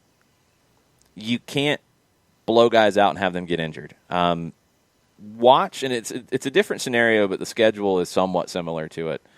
Watch the All or Nothing series. The new episodes are posted on Amazon Prime. And watch the episode where Spurs started to have injury issues during the festive fixture period, which is also known as torture. Yes. Harry Kane does his hamstring, and he's out for 12 weeks. Injuries start to pile up. They talked about how there were 75 injuries around the Premier League at that time. You're hearing Pep Guardiola, Jose Mourinho, Jurgen Klopp, the biggest managers in the league, say this is madness. Yes, it's a tradition of having a bunch of games in a short period of time. The amount of workload that players have now, the amount of sprints they're doing now, it's not the 50s. It's not the lump it long and stand there and wait for the ball to fall to you kind of game anymore. You got guys who are running 10 miles in a game, and they're doing a lot of it sprinting. You can't do that and turn around and play 48 hours later with no repercussions, and then turn around and play again 72 hours later. You can't. MLS's schedule is a little more spaced out, but it adds up. You have to be careful with this. And every player is different. Some guys can handle it. Some guys can handle it with being subbed from time to time and taking it easy in training. Some guys can't. Their body's different. and they just can't handle that stress. So it's rough. I mean, you've got to find the ways to balance it, and obviously the player wants to continue to play, but if you have him continue to play and do a hamstring or do a quad and he's out for a month or longer, you messed up. I mean, you messed up somewhere. And look, the sports science department doesn't run the football department, but they inform it very strongly. And you've got to balance the long-term health of the players along with winning games. And that's what you're trying to do right now. So totally understand it. And like Glassy said, it's as a player, he understood it. He knows how it looks. He knows what it's about. He doesn't take it personally because he gets it. Yeah. I'm okay with the way all of it was handled. Couple other things that have come up on the Twitch pitch. Shiva says, watch Barco will score on Wednesday. I hope so. I hope he can pick that corner out on a free kick if he gets one. Jason Nix asked about Meza returning, and it was said yesterday that he was close. I think he's in contention for Wednesday, which he might need to be. We don't know where Miles Robinson will be on Wednesday. He's had a bunch of little minor knocks, it was talked about. Meza could return. Even I still think if Anton Walks is ready to go, he's the guy right now because he's been that good. You bring in Meza to start. Maybe Walks moves over to right back if you need to give Brooks Lennon that time off because he needs it. He's played a ton of minutes and he just hasn't gotten that opportunity. Bernd Ersberger asked something at the very end last night on Soccer Over There. We did get a chance to talk about it. He said, what do you think of the idea to sell Escobar and Remedi this winter? Both have hit their ceilings, even regressed a little, don't seem super happy, and we have replacements that are even better in Lennon and Josetu. It's definitely a possibility. I don't know their contract situations, so we don't know if they're going into option years, which, as we saw with Julian Gressel, if you're going into an option year, that's essentially like going into the last year of your deal. You're going to pick up the option if there is a market for the player. Because, for example, with Gressel, you don't pick up the option, he leaves on a free. He's out of contract. You're not going to do that for a guy who's an asset. I don't think you'd do that for either one of these guys, but we just don't know that situation. We don't know what the market could be for them either, and that's the other hard thing. Could there be teams in MLS who are interested in either one? Yeah, I think absolutely. These are two good players. But, as Byrne points out, you've gotten younger with Lennon and Josetu. Better, different, even, that's up to everybody else to decide. I think Lennon and Escobar are very different because of the roles that they can provide. Lennon can't play the center back role that Escobar can. There's overlap on other spots. I think Lennon can play right wing. I don't know if Escobar could do that. So there's a little bit different overlap there.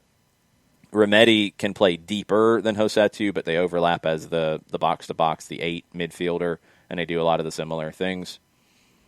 You've got some redundancies in different parts of the team now on the roster, and you're going to be able to make some deals to accommodate that and maybe move cap money, cap space, roster spots around a little bit to add strength in other spots of the team. You would need to have reserves for these guys. If right now it's, say you're putting Lennon and Escobar in the same spot, you'd need to have somebody who could fill one of their roles if you move on from Escobar. Same with Remedi, although that position you're a little bit deeper, so maybe not. So you'd have to factor that in. You could look at it in the middle of the park as saying maybe Will Riley becomes that guy that steps up and gets a homegrown deal. I think he's rather close. You don't really have that on the right side. You do have Jack Gurr with Atlanta United 2, and he's been really good for Atlanta United 2. He's been one of the revelations of the year. He's not homegrown eligible. He was brought in as a pro after his time at Georgia Gwinnett and with the Georgia Revolution and the NPSL. So you could sign him. It would be like the Lawrence White signing. It wouldn't be a homegrown signing. So some differences in the way the roster is constructed. That's what you have internally. You can always go out in the market. You have a draft pick you could use. College players coming in as outside backs is a position you might be able to find some strength for. So you'd still have to have the depth. But, yeah, if I think you're looking at not just those two, but just in general of freshening up the roster going into next year based off what we've learned from this year. Lennon, in my opinion, has made himself a fixture. Josetu, I want to see more, but I really like what we've seen from Mateus Josetu. I think he can be a very important part of this midfield as he gets just better and better with this group. So that potentially creates some options to move. And Remedi and Escobar could be that. You have to look at it. You have to look at it. But I think you've got a lot of people that you're going to be looking at. You're going to be fielding offers, maybe in this window, but also for sure going into next season. You're going to be fielding offers. You're going to be looking to make offers. That's the life of MLS. It's the life of a cap league. And these are guys that are on pretty good deals that, yeah, you might have cheaper replacements. Transfermarkt has Franco Escobar's contract expiring at the end of the calendar year. And there'd be an option at least on it. And then with Eric Remedi, the end of the fiscal year in 2021, June 30, 2021 is how long he's under contract for. Well, he was signed, remember, mid-season in 18. So, it was probably one of those deals. Sometimes Transfermarkt guesses on MLS contracts, especially more so than maybe some others where they have more contacts. I would be pretty surprised if Remedi was up in the middle of a season, but it's possible. It's happened in MLS before. There's probably some form of a half season, either option or deal in there somewhere. I don't think either one would leave on a free, is basically where I'm at. I don't think you're at risk for losing either one on a free. It's what do you do if you decide to move on, to bring back something in return, and also do right by the player and find out where you can send them where they want to be. Yep. Because that's an important element of this.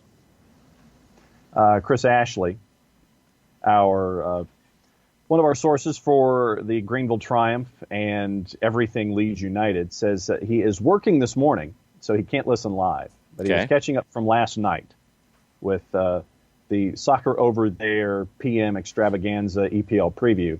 And he says, OMG, I must disavow at Nicolifi for his terrible Leeds United prediction. Yeah, I figured that would happen. Hashtag Bielsa forever.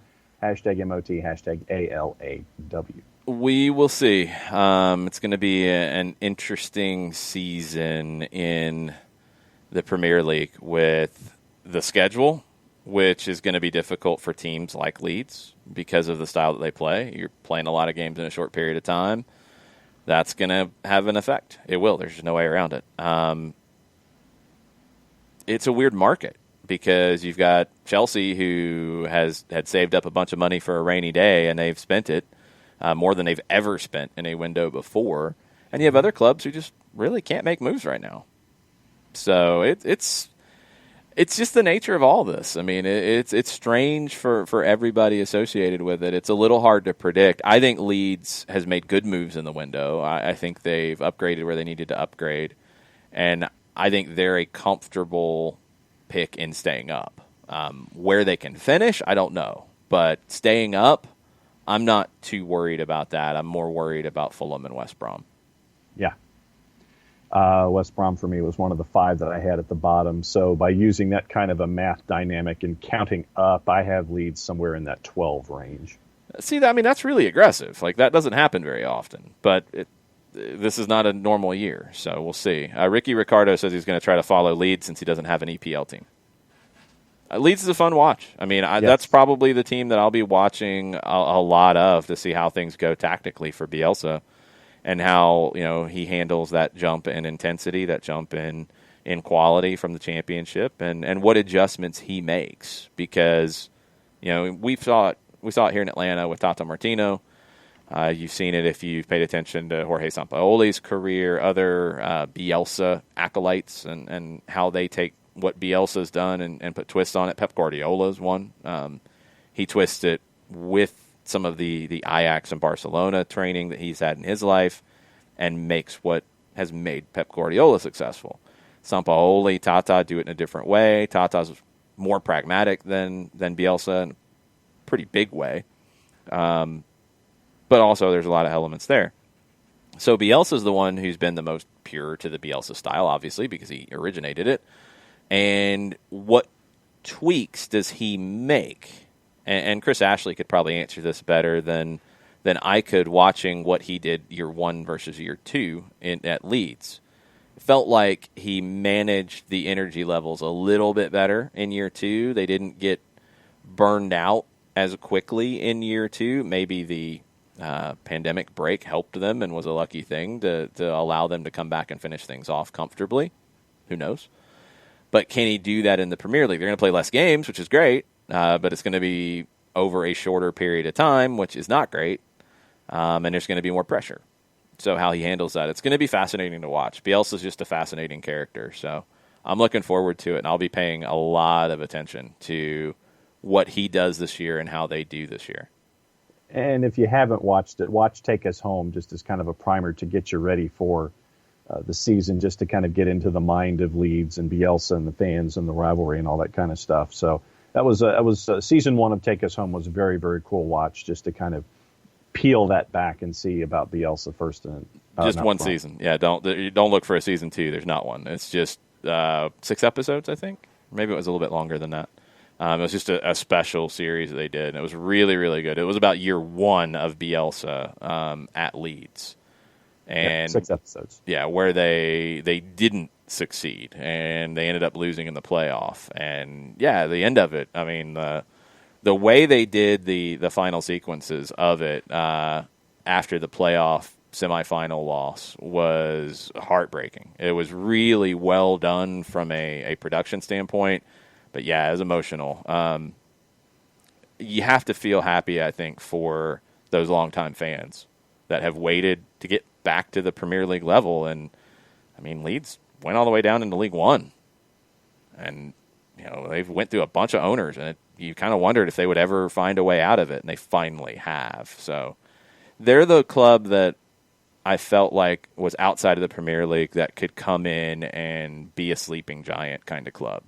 Newcastle's kind of that to me as well. If they ever got the right ownership and right people in place and the right resources, they've got the infrastructure to be a top half club in the Premier League and potentially more. I think Leeds does too, but now they've just got to take that leap and grow into it and maintain.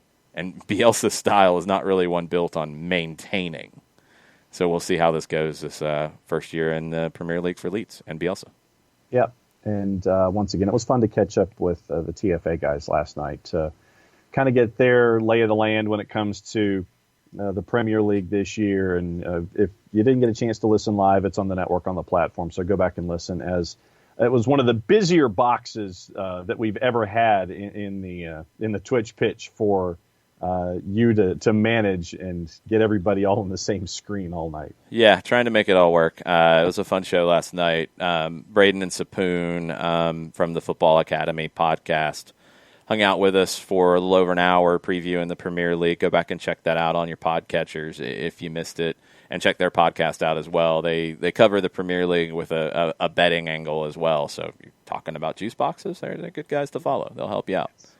Ragamuffin's very down on Leeds. He says they're going to get overrun by better talent. They could. I think the style is where they make up for lesser talent. But the question is, in a year like this one, with the compressed schedule, will they be able to maintain that style? And that's what we'll have to wait and see. They're showing the Pity Martinez signing video on TIC on Sportia right now from Al Nasser. It's pretty funny. They are very big fans of this video. But I mean, and you look at the teams at the bottom of the table that survived last season in the Prem, and you're talking about Villa, you're talking about Brighton, you're talking about Crystal Palace. Then you bring in West Brom, you bring in Fulham, you bring in Leeds, and I know we went through all of the numbers and the juice boxes for survival and all of that yesterday, but. And I know that I'm just looking at it with names and philosophy and just taking things at face value, but I would think just off the top of my head, Leeds is better than Villa. And once again, like I said, this is just looking at stuff on a piece of paper, and they don't play games on paper. I understand that. That's a cliche, and I owe $5 to the jar. But I see them better than Brighton. I see them better than Brom. I see them better than Fulham. And so by nature, I would have them out of that gap and out of that race to the bottom. I think so, but I mean, we've seen it with Bielsa teams. He can run them into the ground. He's going to have to manage that. He's going to have to make some adjustments, but he's also going to stay true to his style. So it's it's going to be a very, very interesting watch. I'm sure we'll be talking about Leeds a lot on Soccer Over There as this thing evolves. Interesting, we're talking about Leeds on a couple of different sites right now. Get Football News France is reporting that Leeds is trying to get Julian Draxler from PSG. He has not shown interest yet. He's going into the last year on his deal, but they are trying to go get him, which is a very interesting move. Bart asks, is Marcelo Bielsa the soccer version of Mike Leach? Pioneer in his sport, created a new philosophy, style, and system, but has never seemed to have the same success as his disciples. In some ways, yeah. The personality is so different that I'm halting myself from going down this road too far because they're both weird, but Bielsa's weird in a book smart kind of way to me, and Leach is not. Yeah. Leach is weird in a, I don't even want to try to define He's weird it in a weird way. He's very strange. So let's just talk about the effects on the sports. Who are Leach's disciples? This one's past me a little bit. So. And I think that probably what Bart's getting into is, and it might be more the Hell Mummy, Mike Leach, Dana Holgerson, Bob Stitt, air raid kind of stuff. I think that's where Bart is going. But none of them have had the effect that Bielsa's had, and the success of disciples. And it's probably just a difference between the sports. I mean, because you look at like Pep, for example. When Pep was ending his playing career, he was very thoughtful about wanting to become a manager. He went and he played a year in Mexico under a manager that he had a lot of respect for, Juan Malilo. And he went and he worked for him. And he picked his brain a lot while he was barely playing because he was at the end of his career. He couldn't really play much anymore at this point. He went to Buenos Aires to meet with Bielsa just to talk to him about being a manager. And they talked for like a whole day. And I think they were using different pieces around Bielsa's house as like describing formations and all of that. And Guardiola always talks about how Bielsa's the best. So like Bielsa's not, or Guardiola isn't a direct disciple. He didn't work under Bielsa, but there's a huge effect there. Tata Martino, Mauricio Pochettino played for Bielsa, so there's an effect there. Sampaoli, is a guy who's a more direct there, but then now you're starting to get where a guy like Sebastian Becasese worked under Sampaoli, who was under Tata, under Bielsa. So you've got all these different spins on it. I think you get more filters that affect it. So like Bielsa is the obviously purist of this style, and he pretty much originated it. He took elements of the anti-football style that was very physical of Carlos Bilardo, who won a World Cup for Argentina, but a lot of people didn't like because he was all about winning. That was all that mattered, and it was very organized. Then you combine that with Cesar Menotti, who was of the La Nuestra style, our style, like playing our way, which was all flash, all flare, passing, very expressive, not as organized. Argentine football was kind of divided into those two camps of Bilardo and Menotti, and they both won a World Cup. And it's like you're one or the other. Bielsa came through as like the third way. So you still have the arguments about Bilardo, Menotti, and Bielsa's kind of like over here in a different section entirely because he took elements from both. So now you've got more distilled versions of what Bielsa's created. So it's really cool to see Bielsa, whose maybe greatest claim on the world stage would have been his time with Chile, and playing a very interesting like 3-3-1-3 setup in a World Cup, and doing what he did with Chile. And then Sampaoli came in and took it to another level and won Copa Americas with it, but made some tweaks. So Bielsa has modified things at Leeds. He's not quite as different and crazy, but there's still a lot of elements of that that style of play in his game. I mean, he's still true to who he is. He didn't, sell himself out. But the managers who are off of the Bielsa tree, I don't know if it's as direct as we see in other cases. Like, they're not directly off the tree. They might have taken one of the seeds and went and planted it somewhere else and grew it in a different way. But there's an effect, there's an influence, but it's not as direct as the coaching tree, if that makes sense. Yeah. Bielsa's influenced a lot. He's influenced a lot of people who think about the game, but they take it and put it through their own experiences and their own filters. And Tata's a prime example. I mean, he's a Bielsa guy, but Bielsa would have never played in the postseason in 2018 the way Tata did. Never. He wouldn't do it. Tata would. Tata, the way he had Barcelona playing, Bielsa would not have played that way if he'd had that team. Tata did. He is more pragmatic, but it's of the Bielsa influence. So it's a different comparison between the two, but both look at the game in different ways than most, and that can spark change. Just to add to the elements of Mike Leach, former players were like Cliff Kingsbury, Lincoln Riley, Dana Holgerson. Coaches that were on the staff, I'm not going to use Art Briles because that's a bad example. A little bit. Dave Aranda, the DC at LSU, Dino Babers, Sonny Dykes, who's now at SMU, that kind of stuff. Players who played for him are probably the biggest comparison here, who playing for him is different than working for him. You're going to take the influence in a different way, and that's Pochettino and Tata Martino with Bielsa. That's a good example. Yeah, so that would be Kingsbury, Lincoln Riley, Dana Holgerson, Jake Spavital at Texas State, Neil Brown, who was the former head coach at Troy, Josh Heupel at Central Florida, that kind of Names, words, places. Yep. I got nothing. Not a whole lot of success there, it doesn't sound like. Well, Lincoln Riley. Lincoln Riley would be the one.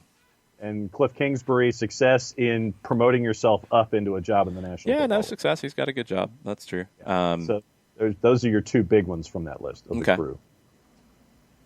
So that was the Mike Leach comparison. Mike Leach, though, he is a weird dude. Yeah, Bielsa's weird in a different way, in a much better way. Yeah.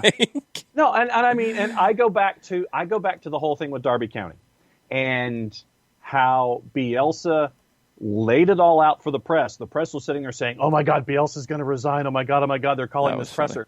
And then he comes up with the amazing press conference where he lays out all of his information as to his analysis leading into the match and the PowerPoints, and it was a masterclass in analysis. It was a masterclass in a press conference, and you get to see just how book smart is probably what I'll use. It's just how engrossed into the game and all of its elements that he is, and you get that book smart guy there on the pitch side, and it was an amazing thing to see, and I got a massive appreciation for Bielsa from that moment on. See, I need to go back now after talking about Bielsa this long and see if I can find a video of the Chile-Spain game from 2010. 2-1 to Spain, who ended up going on to win that World Cup. Chile had a red card as well. That's the one I need to go back and watch. 4-card was trying to remember it too. I had to look up the schedule.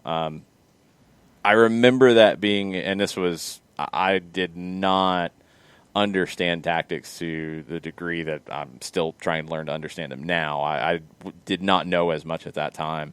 I'd like to look back at it now and watch kind of how that game evolved. So I might have to find that one somewhere if it's possible.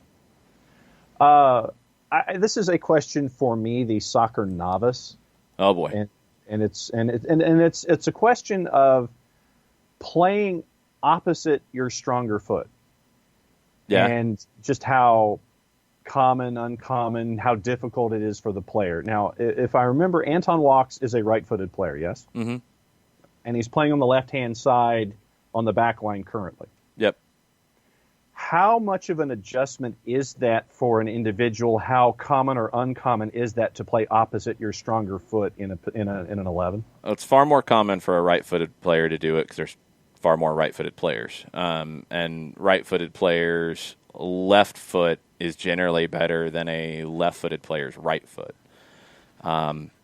So it's harder for a left-sided player to play on the right side if they're a left-footed player. Sometimes you get players who naturally are inclined to play on the other side, just the way that they play, and they could be right-footed playing on the left. Again, that's more common.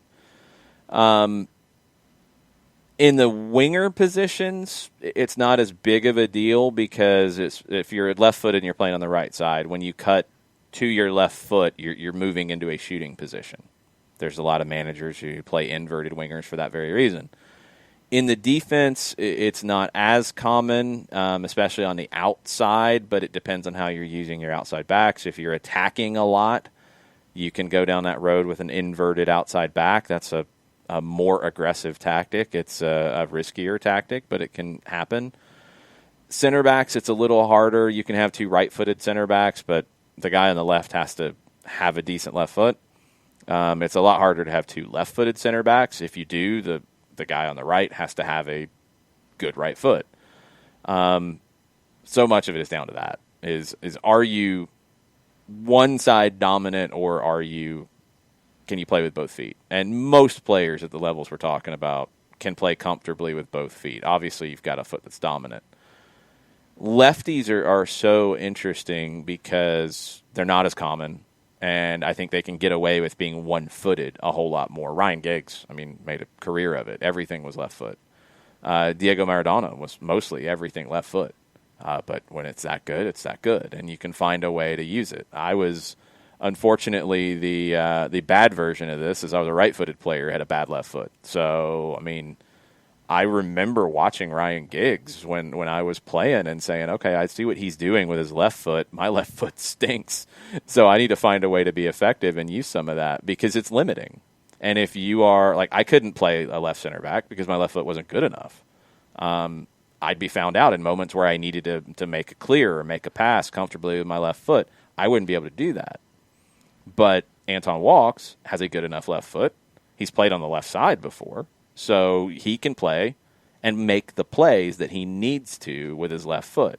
You don't have to work it back to your strong foot because that takes time, maybe seconds, but you might not have that time. So that's the element. If you're going to do it, you have to be good enough with the other foot to not be a liability.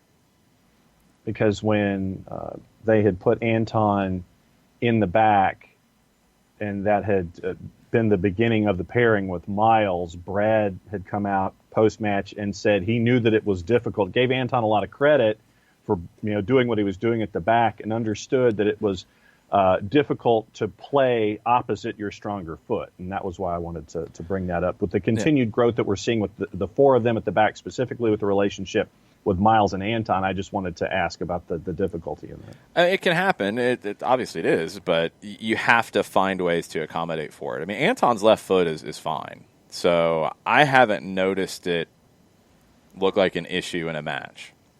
But if you're playing him, you're going to know, okay, he's right-footed. I want to force him to his left and see if he can handle it. That's what, if you're Julian Carranza, for example, the forward for Miami, he needs to press to make Walks play with his left foot. You want to force him into a mistake. That's what you would likely force him to do. So those are things that scouting departments and scouting reports will tell you.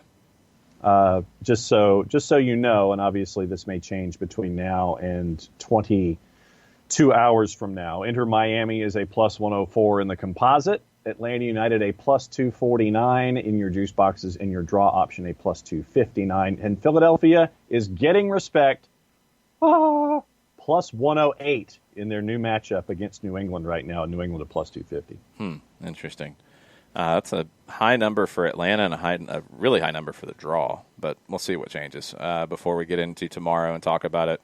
Tomorrow we'll go through fantasy updates to get set for that. There are, how many games tomorrow night?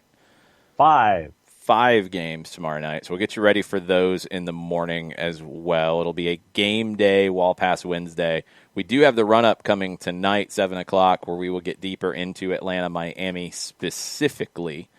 Talk talk about some of the tactics on hand, talk about some of the players to watch. We'll look at what Miami did differently with Blaise Matuidi, who did start.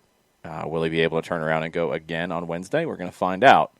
More than likely, because he came in with a decent level of fitness from, a couple of weeks off from being at Juventus. So he had, I think, one practice session and played. We will see.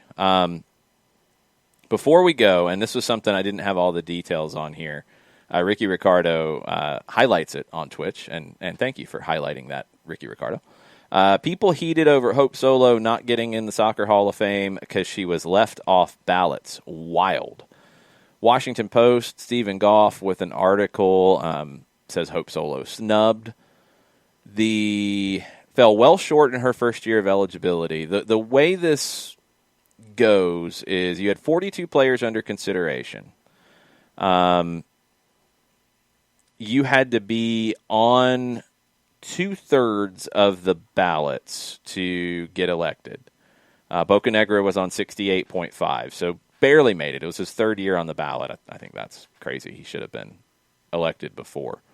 Hope Solo got 57.3, so she missed it by a little bit. Stephen Goff, speculation, Solo's off-field transgressions appeared to influence voters. I wanted to see who else. Abby Wambach was the lone choice last year, and she got like 80% of the votes, which is crazy. She should have gotten 100. Nobody was elected in the veteran or builder category. The threshold is 50%. Steve Cherundolo wasn't voted in this year, which is crazy. Yep. He should have got in first year. Shannon Box, Kate Markgraf, a little bit longer shots. They were on the ballot. Jaime Moreno, who is one of 2 MLS players to record 100 goals and 100 assists, he did not get voted in. There's weird things for this voting pool about international players in MLS. There's international players in there from the NASL, and the voting pool has changed a lot over the years. So keep that in mind. But Pelé is in there. Pelé played 2.5, not even 3 full years in the NASL, and Pelé is Pelé, but he's in the National Soccer Hall of Fame for the United States.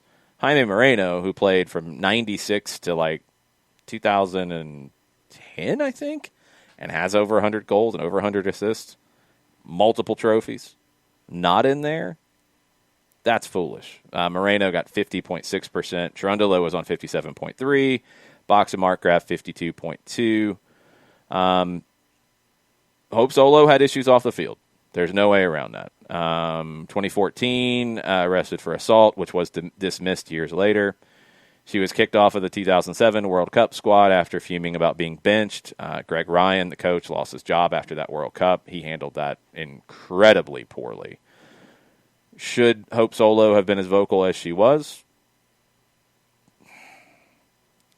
She was the best goalkeeper in the World Cup up until the semifinal and was benched. I don't know how she's supposed to act in that case. That was the worst coaching decision made by a U.S. national team coach in modern times. It doesn't happen. You don't bench a goalkeeper who's having the best tournament of any goalkeeper, and you put Brianna Scurry in that situation in the semifinal against Brazil, and I mean, the goals aren't all Brianna Scurry's fault, but why do you do that? There was some strange argument about how Scurry had a good game against Brazil in a friendly months before the tournament, and that was always the intention, was if they played Brazil, they'd play Scurry. Come on. First off, you can't be a coach if that's how you're talking about things at the international level. So I give her a complete pass on that one. The 2015 incident, in which she was a passenger in a U.S. Soccer Federation vehicle driven by her husband, who was arrested for DUI, and she called Sweden a bunch of cowards after the 2016 Olympic match for being very defensive. She wasn't necessarily wrong. She was very disrespectful. There's no way around that. That was disrespectful, but was it necessarily incorrect? Sweden parked the bus and was very frustrating, and then they beat the U.S. It was a very bad loss. A very bad loss. She unsuccessfully ran for Federation president in 2018. She's been very outspoken during national team labor disputes. She's a polarizing figure. There's no way around it. On the field, first ballot Hall of Famer, no questions asked. She is maybe the best goalkeeper ever in the women's game. She has to be in the Hall of Fame. This is not a steroid issue in baseball. This is not a cheating issue in baseball where you're going to keep people out. If you don't like her, that has nothing to do with getting into the Hall of Fame. If you think that the things that we just went through are disqualifying factors for her getting the Hall of Fame, I disagree. You can hold your nose while you write her name on the ballot, but if you're not writing her name on the ballot because of those things, I think you're doing a disservice to your role. I do. I completely and utterly do. She should be in the Hall of Fame. There's no way around it. I don't know. I don't know what else to say about it, honestly. Taka says that Hope Solo is going to be women's soccer's Pete Rose. But it's so different. I mean, Pete Rose bet on baseball. He didn't bet against his team, but he bet on baseball. I mean, it's a very clear rule that he broke and was banned. And then he lied about it for a long time. And then he admitted it in a book where he made a bunch of money from it. Hope, again, was arrested for assault. It was dismissed. She was kicked off of the World Cup squad for saying that the coach made a horrible decision, which he did. She called Sweden a bunch of cowards in the media. That just cracks me up that became such a big thing. How many times do we see men in games, after games, complain about another team's tactics? Like every game. Yeah. Jose Mourinho has probably said worse than calling a team a bunch of cowards. Mm-hmm. Plenty that was unfair to me. Like, was it disrespectful? Yeah. It was her former coach, Pia Sundhage. Maybe that's one reason why she said it in the way she did. I don't know. Yeah. But that was not as big of a deal as it was made out to be. If that had been Josie Altidore, they would have not gotten the outcry that Hope Solo got. That was very unfair, in my opinion. The DUI incident is probably the most egregious one. And are you going to keep people out of a Hall of Fame for that? There's going to be a lot of people out of Hall of Fames. It's wrong. I just think it's wrong. Has she made a lot of friends in the game? No, she hasn't. And there is a lot of politicking with this kind of stuff. There is a lot of, well, we like this person, we don't like this person. Absolutely a lot of that. And that's what's hurting her right now. But she should be in the Hall of Fame. You're not honoring the best players in American soccer history if she's not in it. It's just not happening. There's no way that you can justify it to me. Patrick Sullivan says National Soccer Hall of Fame voting is completely broken. Just more examples. # Tuesday Thoughts. Yep. We've talked about it before. I have to dig into it. Maybe we'll talk about it a little bit tomorrow in a packed show, or we'll do something separate on it. Like, I know people in the Hall of Fame get votes. There's other pools of voters. It feels very outdated, very broken, very political, which American soccer is very political, so it's not a shock. But if you took this CV of incidents and you put it on a male player who had the same performances on the field, levels of performance on the field, nothing. So this is wrong, and she needs to be in. Incredible goalkeeper who is maybe one of the best ever. Mizano says, do you think this year's ballot's a slap on the hand and next year's voted in? In some Hall of Fames, I'd agree. I don't think that's the case here because it's such a broken system. I mean, when Steve Cherundolo is not getting in 2 years now, and it took Bocanegra 3 years to get in, I mean, the whole thing is just busted. It is definitely busted. We'll take a look at it. I think American soccer needs to get much better at honoring its past, honoring its history, and celebrating its history, because it's one of those things that adds a lot of layers to the game here that we lack. And we should be better at this. It's something that has to change. It has to. MLS has to honor its history better. U.S. Soccer needs to honor its history better. This National Soccer Hall of Fame needs to honor American soccer history better. So we tell these stories. I mean, the next goalkeeper on the women's team, we should be comparing them to Hope Solo because that's what we do in sports, right? You compare English goalkeepers to Gordon Banks. We should be comparing them to Hope Solo. That should be something that is talked about. Hope Solo should be celebrated for being one of the best ever goalkeepers in the women's game. Yeah, and talk about the stuff off the field and talk about how a lot of it's a double standard. But we'll see what happens. Maybe they'll come to their senses at some point. I hope it is just the slap on the hand, but I'm skeptical, Mazzano. I'm skeptical. All right, that'll do it for the day for SDH. Run up at 7 o'clock. If things come up today, we're on Twitter, OSG Nelson. I'm at Longshoe, at Soccer Down Here. We want to know what your one big question is for Atlanta and Miami. We'll talk about those on the run-up. You can watch here on Twitch. You can listen on the app. You can listen on soccerdownhere.net. You can also listen later when it goes out as a podcast. And we'll be back at 9 o'clock tomorrow. It's a packed day tomorrow with Mike Conti, with Doug Robertson in the morning as we preview Atlanta-Miami. We've got stoppage time at 2 o'clock.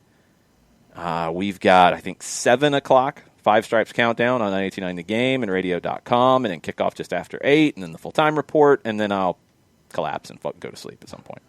And be back on Thursday. So, y'all have a good one. We'll be back shortly. Joseph is running with no anti-gravity, according to Sean Vergara. Mucha plata, y'all. Mucha plata, y'all.